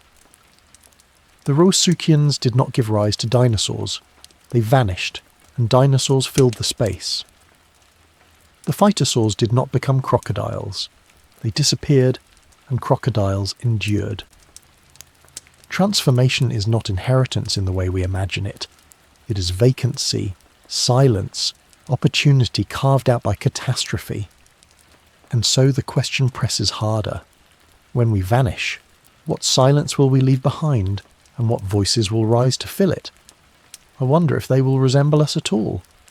Perhaps some overlooked species already alive today, small, adaptable, surviving in the margins, will inherit the silence we leave. Perhaps their descendants will look back at fragments of our bones, our cities, our machines, and invent stories about us the way we invent stories about the Triassic. Perhaps they will see us as rulers undone by arrogance, or as fragile beings who could not bend when the ground shifted. Or perhaps they will not wonder at all. Perhaps they will live, as the creatures of the Triassic did, unaware of the silence they inherited, focused only on their own survival. The Triassic suggests that this is the true nature of transformation. It does not preserve meaning. It preserves only the possibility of life continuing, reshaped, reimagined. The rulers of that age are gone, their dominance forgotten, their meaning erased. Yet life continued, not with their strength, but with the fragility they overlooked. And so, when I think of our own silence, I feel both dread and awe. Dread, because I know how easily permanence crumbles. Awe, because I know that even when silence swallows us, something will rise within it. Transformation is inevitable. What shape it takes is beyond us. And perhaps that is the most unsettling truth of all. Transformation does not need us. The words echo in my mind like a cavern that answers with nothing but emptiness. If the Triassic has taught me anything, it is that the Earth's story moves forward regardless of who listens, regardless of who rules. We do not shape the ground beneath us as much as we believe. It shapes us, it erases us, it forgets us. Life continues, yes, but it continues without asking permission. I imagine standing at the edge of a Triassic rift, where Pangaea begins to split. The land groans, the horizon glows with molten light, and the air trembles with the sound of the planet tearing itself open. To the creatures of that time, it must have felt like an ending beyond comprehension. Yet from that destruction came oceans, climates, ecosystems that would nurture new beginnings. The Earth did not mourn what it erased. It simply remade itself. That indifference is what unsettles me most. Transformation is not a gift. It is an inevitability. And still, in the quiet aftermath, I see resilience. Charred forests sprout new ferns. Insects return, buzzing in clouds, carrying pollen to the fragile green that rises from ash. Small creatures emerge from hiding, tentative at first, then bolder as the silence softens. A Chelophysis darts across open ground, light and swift, claiming the spaces once ruled by giants. A tiny mammal scurries through roots, its whiskers twitching, its heart racing. These lives are fragile, yet in them lies the continuity of everything that will come after. Transformation does not need us, but it always finds something to carry forward. The Triassic shows me that survival is rarely about greatness. It is about patience. The Rauisuchians with their massive jaws were undone by catastrophe, but the shadows endured. The phytosaurs vanished from their poisoned waters, but their ecological niche would be claimed by crocodiles who bent instead of breaking. Even the earliest mammals, insignificant in their own time, held on through silence, carrying the fragile thread that would one day weave into us. Transformation is not about triumph. It is about persistence, about being present when the silence lifts. And yet, I cannot stop myself from turning the mirror back upon us. If transformation does not need us, then what is the meaning of all we build? Our cities, our machines, our monuments, are they anything more than fragile constructs waiting for fire and silence to reclaim them? One day, perhaps, our ruins will stand as blackened husks, like the forests of the Triassic after eruption.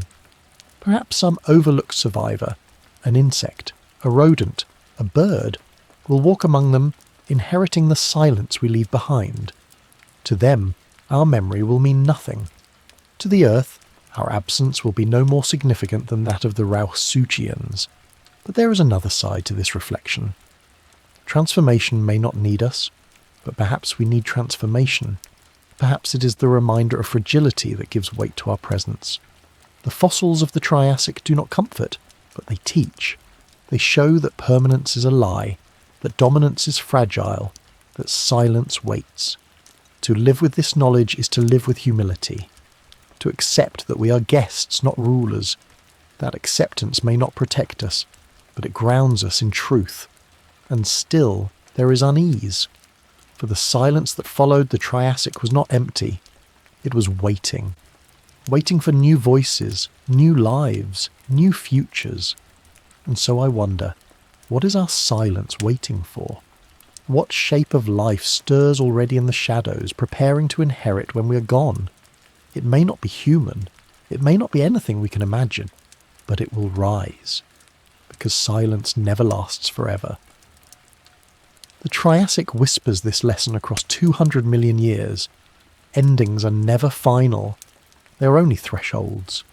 The Triassic proves this truth more than any other age. What seemed like total destruction, continents cracking, skies darkened with ash, oceans soured into poison, was not the closing of a book but the turning of a page. The silence that followed was immense, heavy and absolute, but within it lay the beginnings of everything that came after. Dinosaurs did not rise despite the extinction. They rose because of it. Mammals did not endure by chance alone. They endured because silence created space for their survival to matter. To walk through that threshold would have been to see a world in pieces. Charred forests dotted with fragile shoots. Lava fields cooled into jagged scars. Rivers remade, some vanishing entirely, others carving new paths through broken stone. And within that fractured world voices began again. Insects buzzing through the air, birds' ancestors fluttering uncertain wings, small dinosaurs testing new ground. It was not immediate, but it was inevitable. Life always steps through the threshold. The most haunting truth is that the threshold does not keep everything. It is selective, but not by intention. Rauisuchians, once rulers, did not pass through. Their bones remained behind, silent reminders that strength is not enough. Phytosaurs, dominant for millions of years, vanished completely, their echoes erased. Even the mighty etosaurs, armoured like fortresses, were left behind. The threshold allowed others through, smaller, less imposing, often overlooked. That is how life moves forward, not through fairness, but through chance. And perhaps that is why the Triassic feels so familiar. We too stand at the edge of thresholds, though ours take different forms. Climate shifts, rising seas, extinctions already underway. They whisper that silence gathers again. What we see as catastrophe, the Earth may see only as transformation. And the unsettling truth is this: we may not pass through. Something else may step into the silence we leave. And for them, our absence will not be tragedy but opportunity. I imagine the moment when silence becomes too heavy, when our voices fall away. Perhaps the air grows hotter, seas rise higher, storms strike harder. Perhaps species vanish one after another, until only fragments remain. And then, beyond the threshold, something new begins. Maybe it will be descendants of creatures we barely notice today. Insects, rodents, birds. Maybe it will be something entirely different, a lineage waiting quietly for its chance. Whatever rises will not be us, and to them our bones will be as Rauisuchians are to us, relics of rulers undone by time. This thought unsettles me, but it also humbles me. For if endings are thresholds, then our silence will not be the end of life. It will only be the end of us. The world will continue, reshaped, reborn, just as it did in the Triassic. Perhaps our ruins will crumble into landscapes where new voices call. Perhaps our memory will live only in fragments, misinterpreted by those who follow, and perhaps that is enough. For if silence always gives way to life, then there is a kind of immortality in knowing that the earth will never truly be empty. Still, I wonder about the choices we make now. The Triassic's rulers did not know their age was ending. They lived as though it would last forever, and we too live as though permanence is ours. But thresholds do not ask permission. They open when they will, and they close behind those who cannot pass through. The silence that follows does not mourn. It only waits for what comes next. And so I return to the question that lingers at the edge of every Triassic fossil, every silent fragment pressed into stone. When our threshold comes, will we pass through, or will we remain behind, silent as the Rausukians? The question unsettles me because it does not carry comfort. It does not promise that our knowledge or our technology guarantees passage. The Rausukians, with their strength, their dominance, their control over vast plains, surely believed they had secured their place forever. Yet when the threshold opened, they were left behind. Their bones hardened in stone, their presence erased from the living world. Why should our story be any different? The Triassic extinction was not selected by power, nor by intelligence, nor by adaptability in the way we like to define it. It was selective only by circumstance. The small and the hidden endured because they could. The great and the mighty fell because their world shifted too quickly for them to follow. I imagine a Rauisuchian standing on cracked ground, its breath heavy, its body built for dominance. Around it the air is sharp with ash, the rivers poisoned, the herds vanished. It has everything that once made it ruler. Teeth, strength, speed. Yet none of it matters. The silence claims it as easily as it claims the fragile. Strength cannot cross a threshold. Only survival can. And so I wonder, what survival means for us. Is it the towers we build, the machines we wield, the ways we have bent the earth to our will? Or is survival something quieter, something smaller, hidden in places we overlook? The Triassic whispers that survival belongs not to the rulers, but to those who endure in silence. Perhaps our fate is not in the grand structures of our cities, but in the unnoticed margins of our world. Seeds that will sprout when we are gone. Creatures that thrive in the cracks we leave behind. This thought fills me with a strange humility. For what if the inheritors of our silence are already among us? Perhaps it will be insects, their numbers unshaken by our absence, carrying forward the hum of life long after our voices fade. Perhaps it will be birds, survivors of the last great extinction, their songs filling skies we no longer see. Or perhaps it will be something small, rodent-like, hiding in shadows, carrying in its fragile heart the spark of a future that will unfold without us. They may look upon our ruins not with awe, but with indifference. For to them we will not be memory, only silence. And yet, I cannot stop myself from asking, is there a way to cross the threshold with awareness? To know, as we stand now, that silence waits, and to live not in arrogance, but in humility? The Triassic rulers did not know their end was near. We do, and this knowledge, unsettling as it is, may be our only chance. For if survival depends on bending, then perhaps our awareness of fragility is our greatest strength. To live as though we are permanent is to prepare for erasure. To live as though we are fragile may be to endure. I think again of the fossils, the fragments of memory pressed into stone. Rauisuchians frozen mid-roar, Etosaurs armoured but broken, Phytosaurs' jaws wide yet empty. They remind me that permanence is an illusion. But the small bones of early mammals, delicate as they are, whisper another truth, that fragility endures where strength collapses, that what looks insignificant may be the very thing that carries the world forward, and so I return to the threshold, the silence that waits beyond it. The Triassic shows me that we will not choose who passes. The earth will choose, in its own indifferent way. But perhaps, if we live with humility, if we remember the fragility written into every fossil, we may yet find a way to bend when the fire returns. Still, the question lingers, heavy as stone. When the silence comes, what will remain of us? The words circle me like a vulture, patient, inevitable. The Triassic tells me that when silence falls, little remains whole. What is left are fragments, a tooth, a track in hardened mud. the curve of a jaw frozen in stone, enough to prove that life once filled the world, but never enough to tell the full story. If that is true for them, why should it not be true for us? I imagine a far future where our own silence has already settled.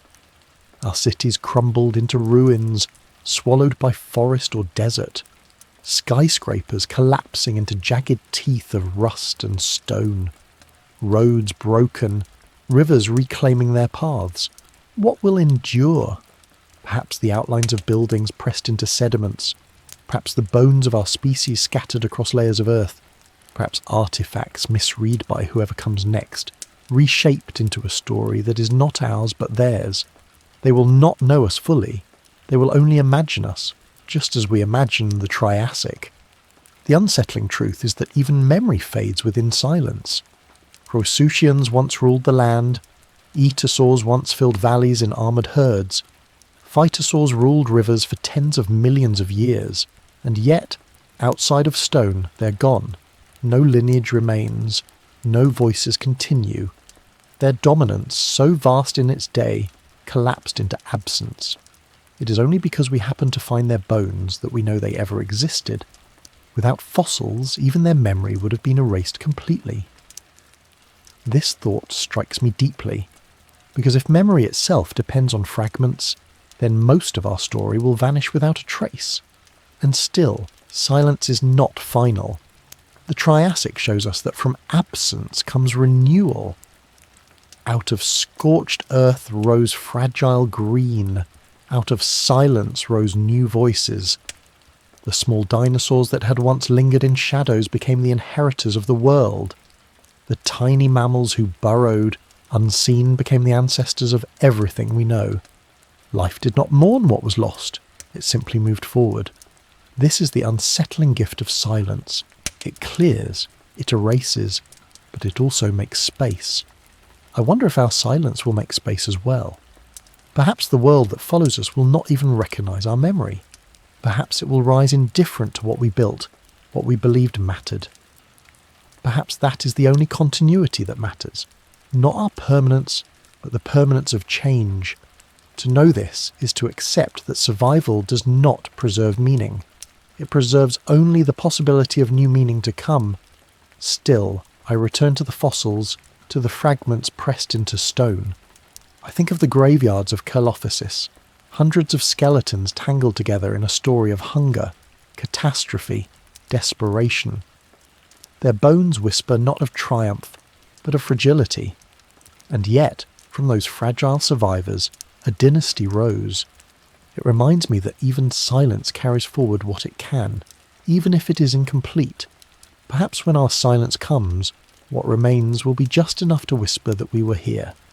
And maybe that is all we can hope for, to leave behind traces in silence, fragments that say, once we lived, once we built, once we dreamed. What comes after may not understand us, but they will know we existed. The Triassic does not comfort with promises. It does not reassure us that we will endure. It only shows us that silence is inevitable, but never empty. And so, when I imagine our end, I see not only absence but possibility. For silence, patient and unbroken, is not the closing of a story. It is the waiting space where new voices will begin to speak. The thought lingers in me like an echo that refuses to fade. The Triassic reveals this truth with ruthless clarity. Silence is never final, only transitional. The earth does not stop when one lineage falls. It continues, reshaped, repopulated, filled again with voices that rise from the margins. Silence is a pause, not an end, and yet what rises is never what was lost. The Rofsuchians did not return, nor did the Phytosaurs reclaim their rivers. What rose instead were entirely new rulers. The dinosaurs, small and fragile at first, then growing into the giants of the Jurassic. The mammals, timid burrow dwellers, remained in shadows, but their persistence ensured that one day, long after even the dinosaurs fell, their line would shape the future. Silence never restores, it replaces. That is the weight of its patience. It waits not for return, but for transformation. Picture a Triassic plain, emptied by catastrophe. The herds are gone, the predators vanished, the ground scorched. At first glance it seems lifeless, hollowed out. But then, movement. A small creature darts from cover to cover searching for seeds.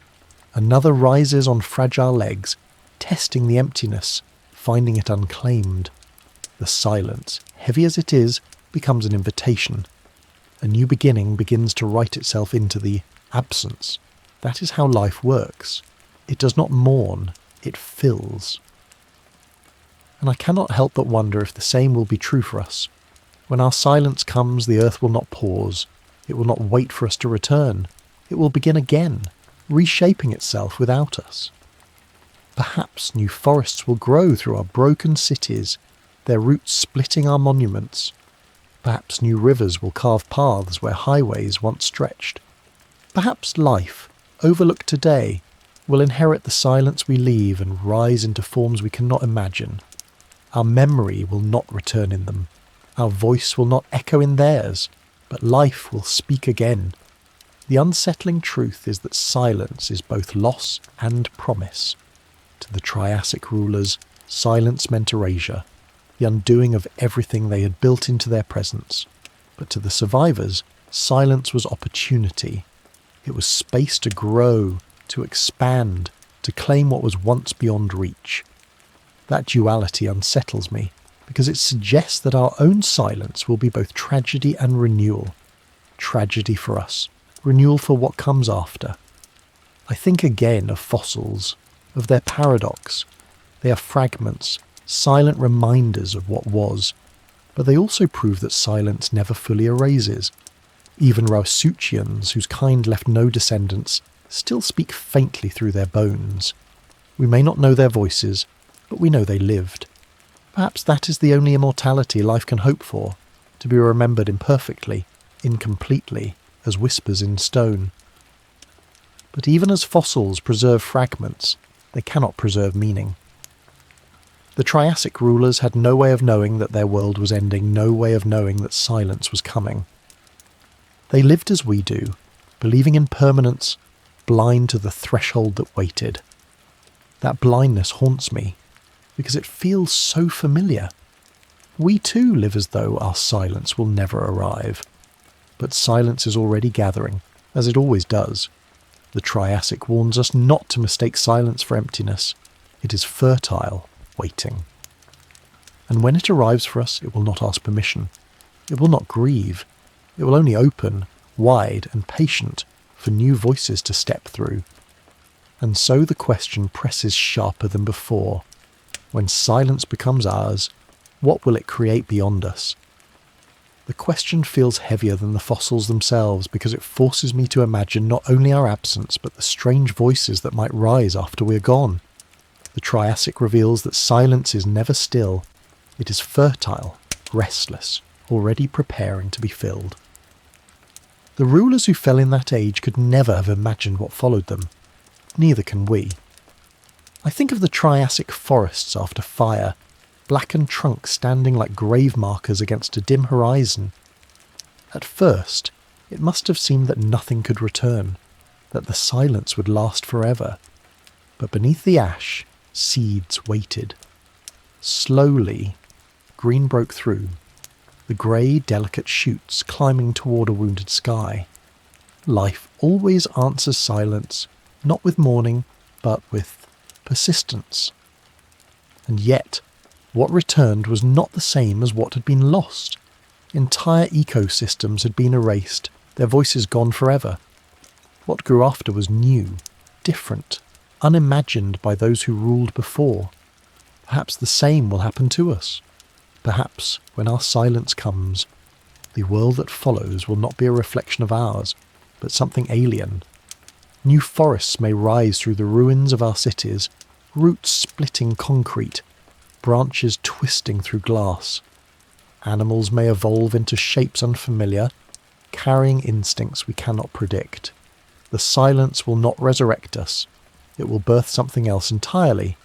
And in that strangeness, Our memory may feel as distant to them as the Triassic feels to us. The unsettling part is that the voices that come after may not need us at all. Just as dinosaurs did not need Roisuchians, just as mammals did not need etosaurs, the inheritors of our silence will not carry our story forward. They will create their own.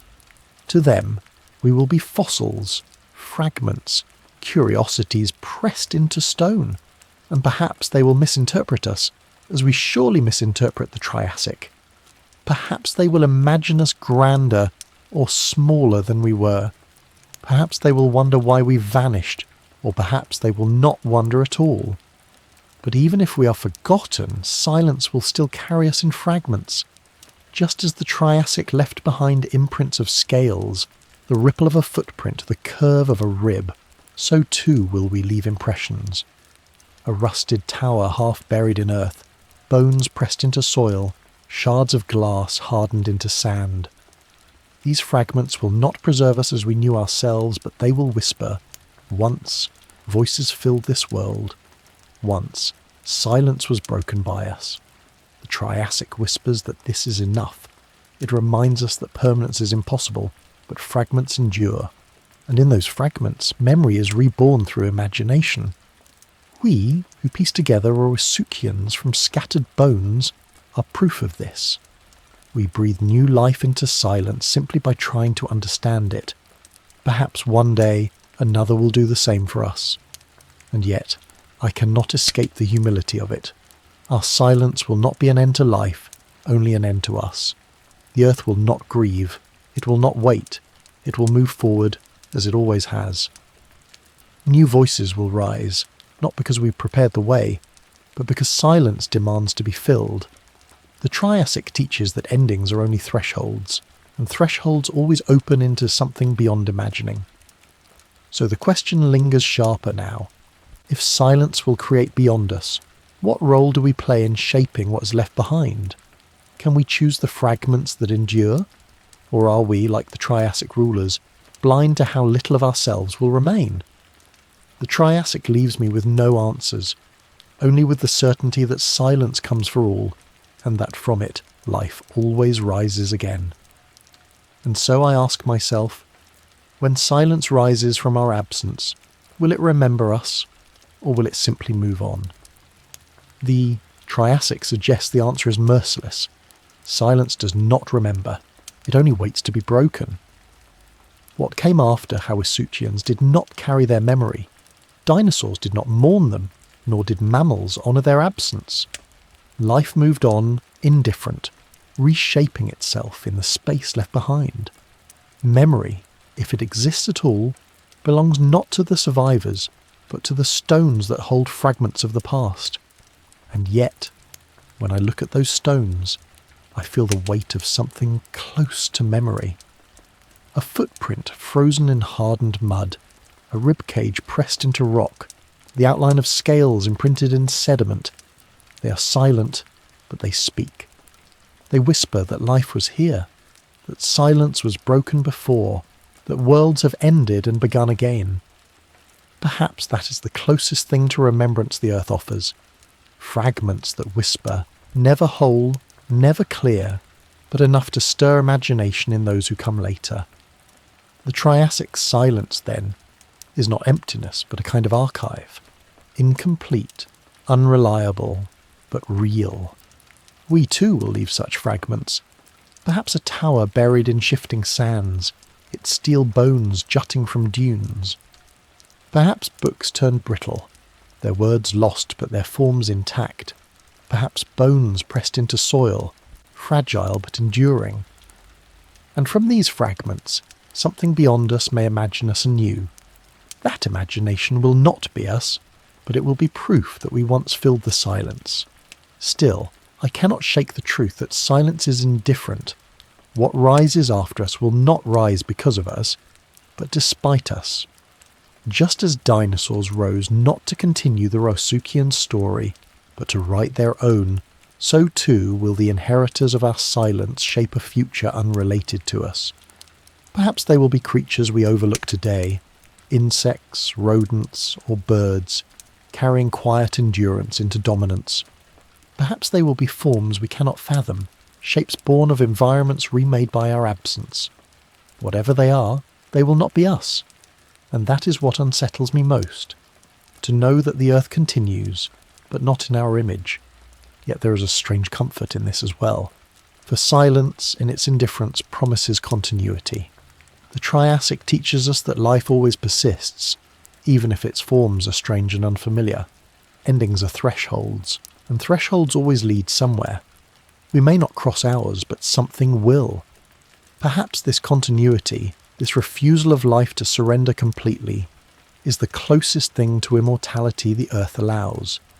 I think again of the first small dinosaurs, fragile creatures darting through the ferns. To the rulers of their age, they were insignificant. Yet when silence came, they were the ones who passed through. Their shadows stretched into an age that lasted millions of years. The same with the tiny mammals overlooked in their burrows, who endured quietly until the world shifted in their favour. Their survival was not about strength, but about patience, about persistence, about silence endured. And so I wonder, when our silence comes, who among the living today will pass through? Will it be something vast and powerful, or something overlooked and quiet? The Triassic whispers that the answer is already here, moving in shadows, unnoticed, waiting for the threshold to open. And perhaps that is the final truth. Silence will move on, but not without leaving a path for new voices to rise. That thought settles into me like an ancient truth etched into stone, both terrifying and strangely reassuring. It reminds me that the silence of the Triassic was not a void, but a crucible. Out of it came creatures that reshaped the world, voices that would echo across millions of years. But it also warns that those voices had nothing to do with what came before. They were not heirs of memory, but pioneers of survival. To imagine this is to picture the Triassic world just after catastrophe. Lava fields still smoking, rivers reshaped into steaming channels, air still heavy with ash. The silence in those moments must have felt eternal, yet even there small forms persisted. A Celophysis, no larger than a dog, darts nervously across scorched earth, its steps quick, uncertain. A tiny mammal noses its way out of a burrow, whiskers twitching at the scent of change in the air. Neither knows the weight of what they carry. They are simply surviving, and yet in their survival lies the future. They walk paths through silence that will become the roads of history. This is what unsettles me most. Silence is not merely a pause. It is a filter. It does not allow everything through. It chooses, without intention, who will step into what comes next. The Triassic rulers, with their armoured hides and crushing jaws, were filtered out. The fragile and the hidden passed through. The silence did not weigh their worth. It simply opened, and some slipped across. That randomness is both cruel and liberating. It means that dominance is always temporary, and that survival belongs to those who endure, not necessarily to those who rule. And so I ask myself, what paths are being prepared even now, hidden in the margins of our world? Could it be in the insects whose vast numbers and adaptability already outpace our own? Could it be in the birds, descendants of survivors who endured the last great silence at the end of the Cretaceous? Could it be in small, overlooked mammals, much like their Triassic ancestors, waiting in shadows until silence favours them again? Whoever they are, they walk unseen paths already, threads of continuity woven into silence. There is a strange humility in this realization, for it means that we are not the authors of silence nor its masters. We are only one voice among many, speaking for a time before the quiet swallows us, before others rise. Our story, like the Triassic rulers before us, will be written in fragments. Perhaps some will remember us as powerful. Perhaps others will see us as fragile. But the silence itself will not care. It will carry forward, indifferent, until it is broken again. Yet silence is not heartless. In its patience lies possibility. Just as the Triassic gave way to dinosaurs who reshaped the world in unimaginable ways, our silence may give way to futures that cannot yet be dreamed. That is, both frightening and beautiful. Frightening because it reminds us that we will be erased. Beautiful because it reminds us that erasure is not the end of life. The Triassic whispers this truth across time. Endings are thresholds, silence is fertile, and the future belongs not to those who cling to dominance, but to those who endure long enough to see the silence shift. That is what makes fossils so haunting. They are proof not only of loss, but of transition. They remind us that the silence which claimed the past is the same silence that shaped the present, and it will be the same silence that creates the future. And so I return to the image of those fragile survivors, small steps across ash, faint movements in a broken world. Their voices rose when silence allowed, not before. Ours too will fall when silence demands, and then, in the hollow space left behind, new voices will rise and speak a world we cannot imagine. The words feel both inevitable and distant, like a tide already pulling at the edges of our age, though we pretend not to notice. The Triassic shows us that such voices always come, not because the rulers make room for them, but because silence does. Rowasuchians did not step aside for dinosaurs. Silence removed them, and the small seized the vacancy. The rulers of rivers and plains did not prepare the ground for others. Catastrophe swept them away, and the fragile endured. The cycle is ruthless, but it is also continuous, and perhaps that is the deepest lesson the Triassic offers, that dominance is not a guarantee of continuation, but a temporary mask worn by those who happen to survive long enough to claim it. Life is not shaped by intention, but by chance, by timing, by silence opening and closing like a gate. This humbles me, because it forces me to see our own age not as inevitable, but as precarious. We are only one among many, and our permanence is as fragile as a fossilized rib beneath shifting stone.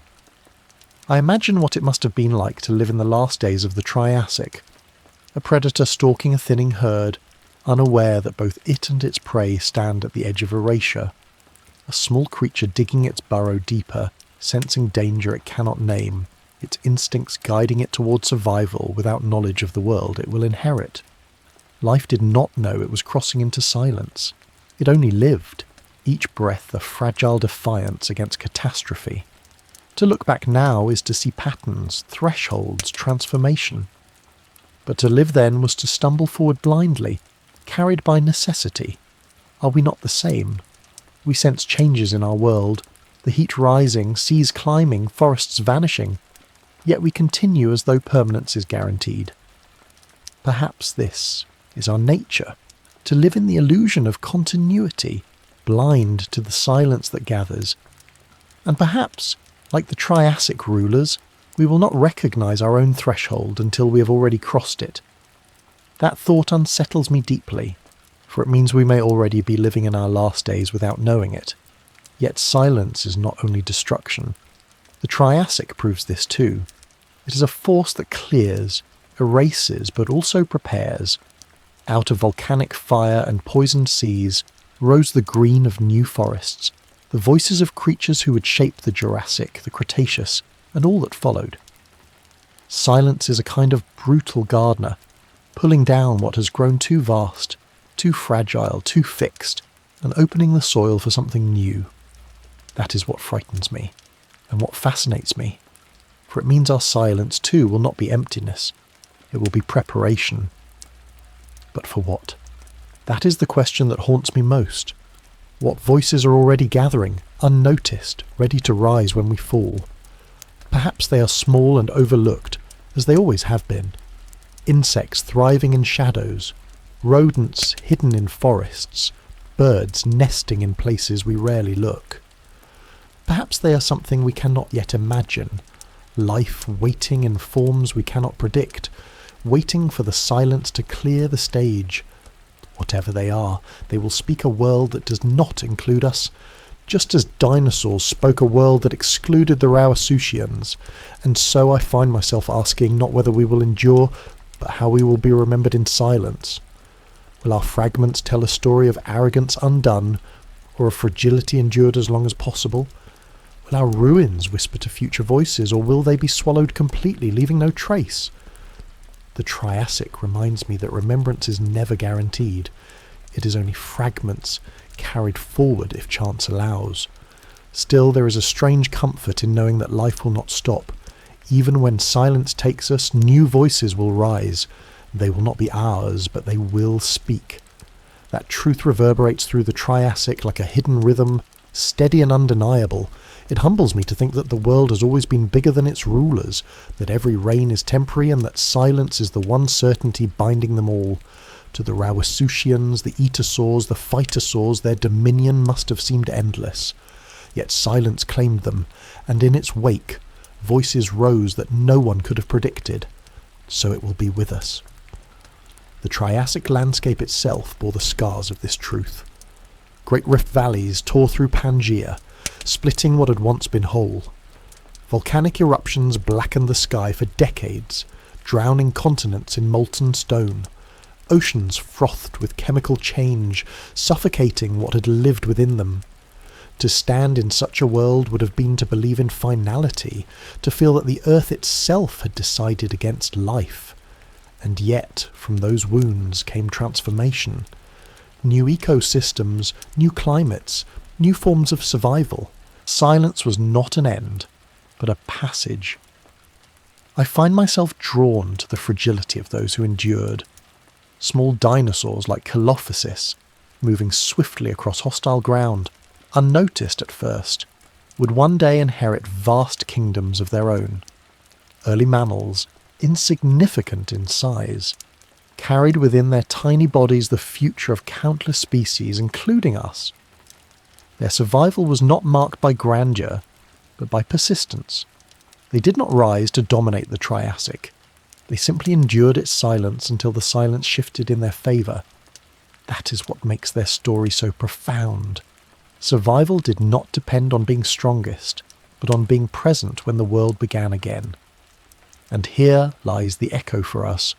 We believe ourselves powerful, shaping earth and sky with machines and cities. But the Triassic whispers that power is no shield. Silence will not weigh our greatness. It will only open when it opens, and what remains will step forward, whether mighty or humble. Perhaps we, like the Rauisuchians, will be left behind. Perhaps something smaller, quieter will take our place, carrying forward not our story but their own. This thought both terrifies and steadies me. For if our permanence is an illusion, then our meaning lies not in forever, but in now. The rulers of the Triassic were not less real because they vanished. Their presence shaped their world, even if their legacy ended in silence. Perhaps the same will be true of us. Perhaps our story is not diminished by its impermanence, but defined by it. To live knowing silence waits is to live with urgency, to speak fully while the world still listens. And still, I wonder about the fragments we will leave. Will future eyes look upon the ruins of our cities as we look upon fossils? Will they see in our bones the same story we see in Rauisuchians? Rulers undone, strength erased, fragility revealed? Or will they see us differently, as a warning, as a lesson, as a whisper that dominance is fleeting? The Triassic tells us that meaning is not carried forward by life itself, but by those who remember.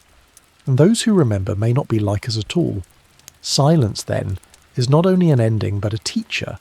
It strips away illusions of permanence, reveals what endures, and clears space for new voices to rise. The Triassic teaches us that fragility, not strength, is what survives. And it teaches us that silence, however vast, will not last forever. It waits, and then it speaks again, through others. Perhaps that is what steadies me most of all, to know that when silence takes us, it will not take everything. It will make room, as it always has. For silence does not destroy life. It only changes who is allowed to speak. That truth is etched into every Triassic fossil, every footprint pressed into stone, every fragment of bone that whispers across millions of years. Silence is not a void, but a shifting of voices, a reshuffling of who rises and who vanishes. The Rauisuchians once thundered across plains, jaws wide, their dominance unquestioned. Yet their voices are gone, and in their place rose creatures no one expected. The silence did not end the story of life, it rewrote it. This is the most haunting revelation the Triassic offers. Extinction is not erasure of the Earth, but erasure of us. The world does not end when its rulers vanish. It continues, reshaped, reimagined, filled with new forms that thrive in the gaps left behind. We fear silence as finality, but the fossils tell us it is transition. The absence of one voice is only the space for another to begin. I think of the Kellerfeis's bone beds again, tangled skeletons of hundreds.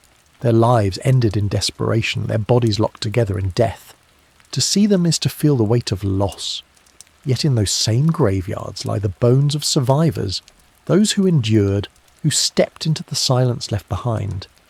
From their fragility came resilience, from their obscurity came dominion. The silence that claimed so many did not end life, it chose which threads would continue. And so I wonder, what silence are we preparing even now? Are we not, through our own choices, carving the stage for voices we cannot yet hear? Our oceans shift, our forests retreat, our climate bends under the weight of our presence. Perhaps we are not only living our story, but also shaping the silence that will follow us. And in that silence, other voices will rise, indifferent to whether we are remembered or forgotten. The Triassic whispers that memory is not the purpose of survival. The Etosaurs, armoured and immense, left behind only fragments of bone. Their memory exists because we happen to find them, to imagine them, to reconstruct them. Without us, they would be nothing but silence. So too may it be with us. Our skyscrapers, our machines, our bones. They may endure, but only as fragments waiting for others to imagine them into stories. Perhaps those stories will be wrong. Perhaps they will be right. It will not matter. The silence will have done its work. And yet, there is a strange defiance in this truth. For if silence is inevitable, if it will come regardless of what we do, then our meaning is not in avoiding it, but in how we live before it arrives. The Triassic rulers did not know their silence was near. They lived fully in their world as we live in ours. Their presence shaped landscapes, even if their voices were temporary. Perhaps that is the lesson, not to seek permanence, but to recognise the fleeting brilliance of our place in the story. But the Triassic also warns us of something more unsettling. Some silences are not natural, they are made. Volcanic fire split Pangaea, poisoned skies, reshaped oceans. Catastrophe created silence, and through that silence new voices rose. Are we not, in our own way, creating catastrophe? Are we not making silence for others to inherit? If so, then perhaps our legacy is not only in what we leave, but in how we shape the silence that follows. The final revelation of the Triassic is this. Silence is not a void, but a warning. It tells us that dominance is fragile, that endings are certain, that voices never last. It also tells us that from silence, something always rises. And so I find myself asking, not whether we will endure, but what our silence will say.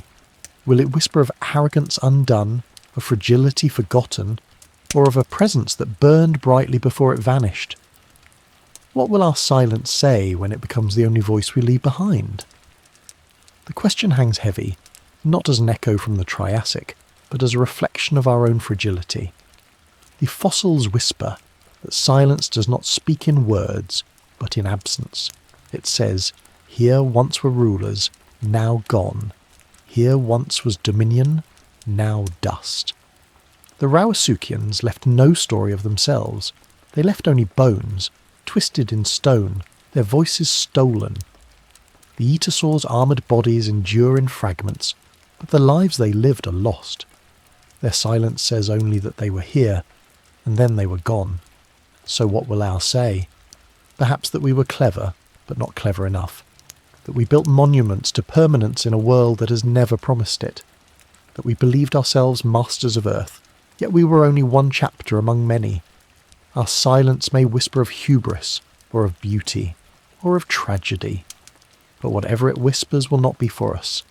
It will be for those who come after if they care to listen at all. And yet, silence does more than erase.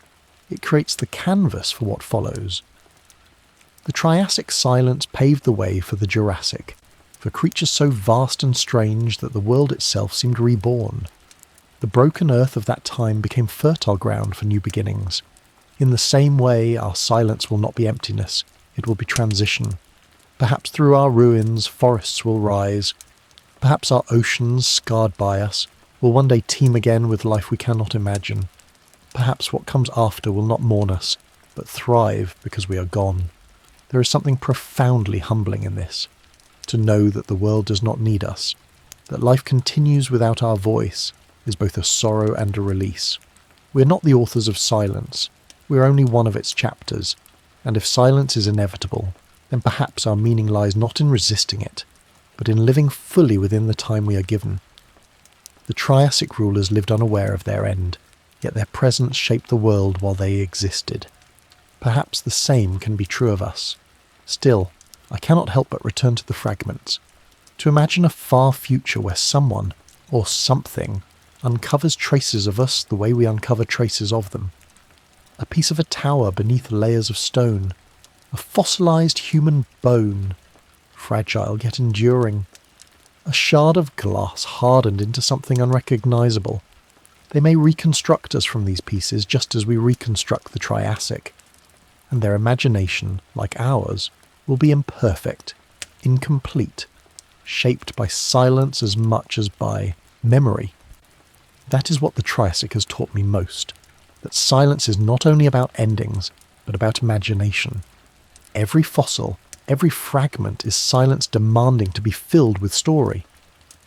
We tell stories of Rauisuchians, Atasaurs and Kelophysis, not because they speak to us, but because their silence compels us to imagine them.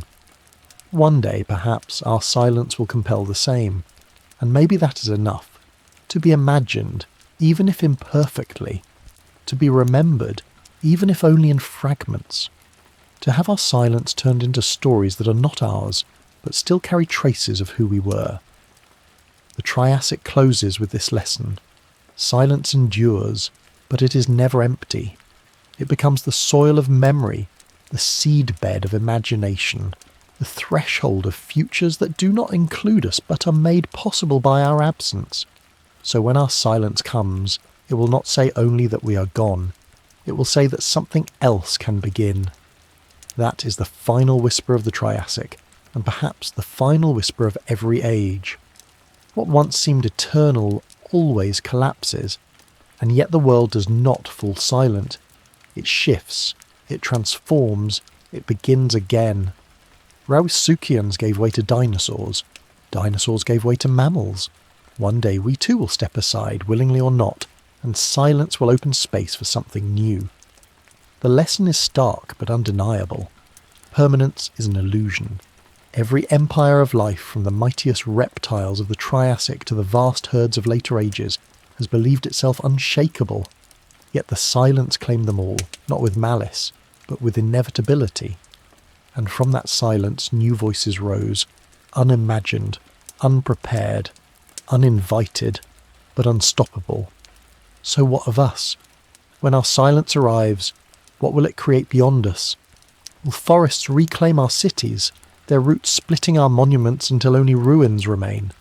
Will seas rise above our shores, leaving coral to build empires where we once lived? Will creatures we overlook today, small, hidden, fragile, become the rulers of a world remade? Or will silence linger longer this time, as if pausing to catch its breath, before life dares to speak again? These questions carry no answers, only possibilities. And perhaps that is what makes them so haunting. The Triassic teaches us that silence is not finality, but transition. Yet transition does not promise us a role within it. The Earth will continue whether we endure or not. It has done so for millions of years, and it will do so for millions more. Still, there is a kind of beauty in this inevitability. For even if our silence is certain, so too is renewal. Even if we vanish, life will find a way to rise again, to fill the hollow, to speak the silence into something new. That knowledge should not fill us with despair, but with humility, to live fully within our fleeting moment, to see ourselves not as masters of permanence, but as part of a story larger than we can comprehend. And so I leave you with questions, the same questions that lingered for me as I traced the shadows of the Triassic. If silence is inevitable, what will it say when it carries us away? Will it remember us through fragments, or forget us entirely? Could the next voices rise from creatures we overlook today, waiting quietly in shadows for their turn? And if our silence creates a beginning, could it be that endings are never truly ends at all? Share your thoughts below. And if you're new here, subscribe to Planet Echoes so you never miss the next journey into the hidden echoes of our world's history.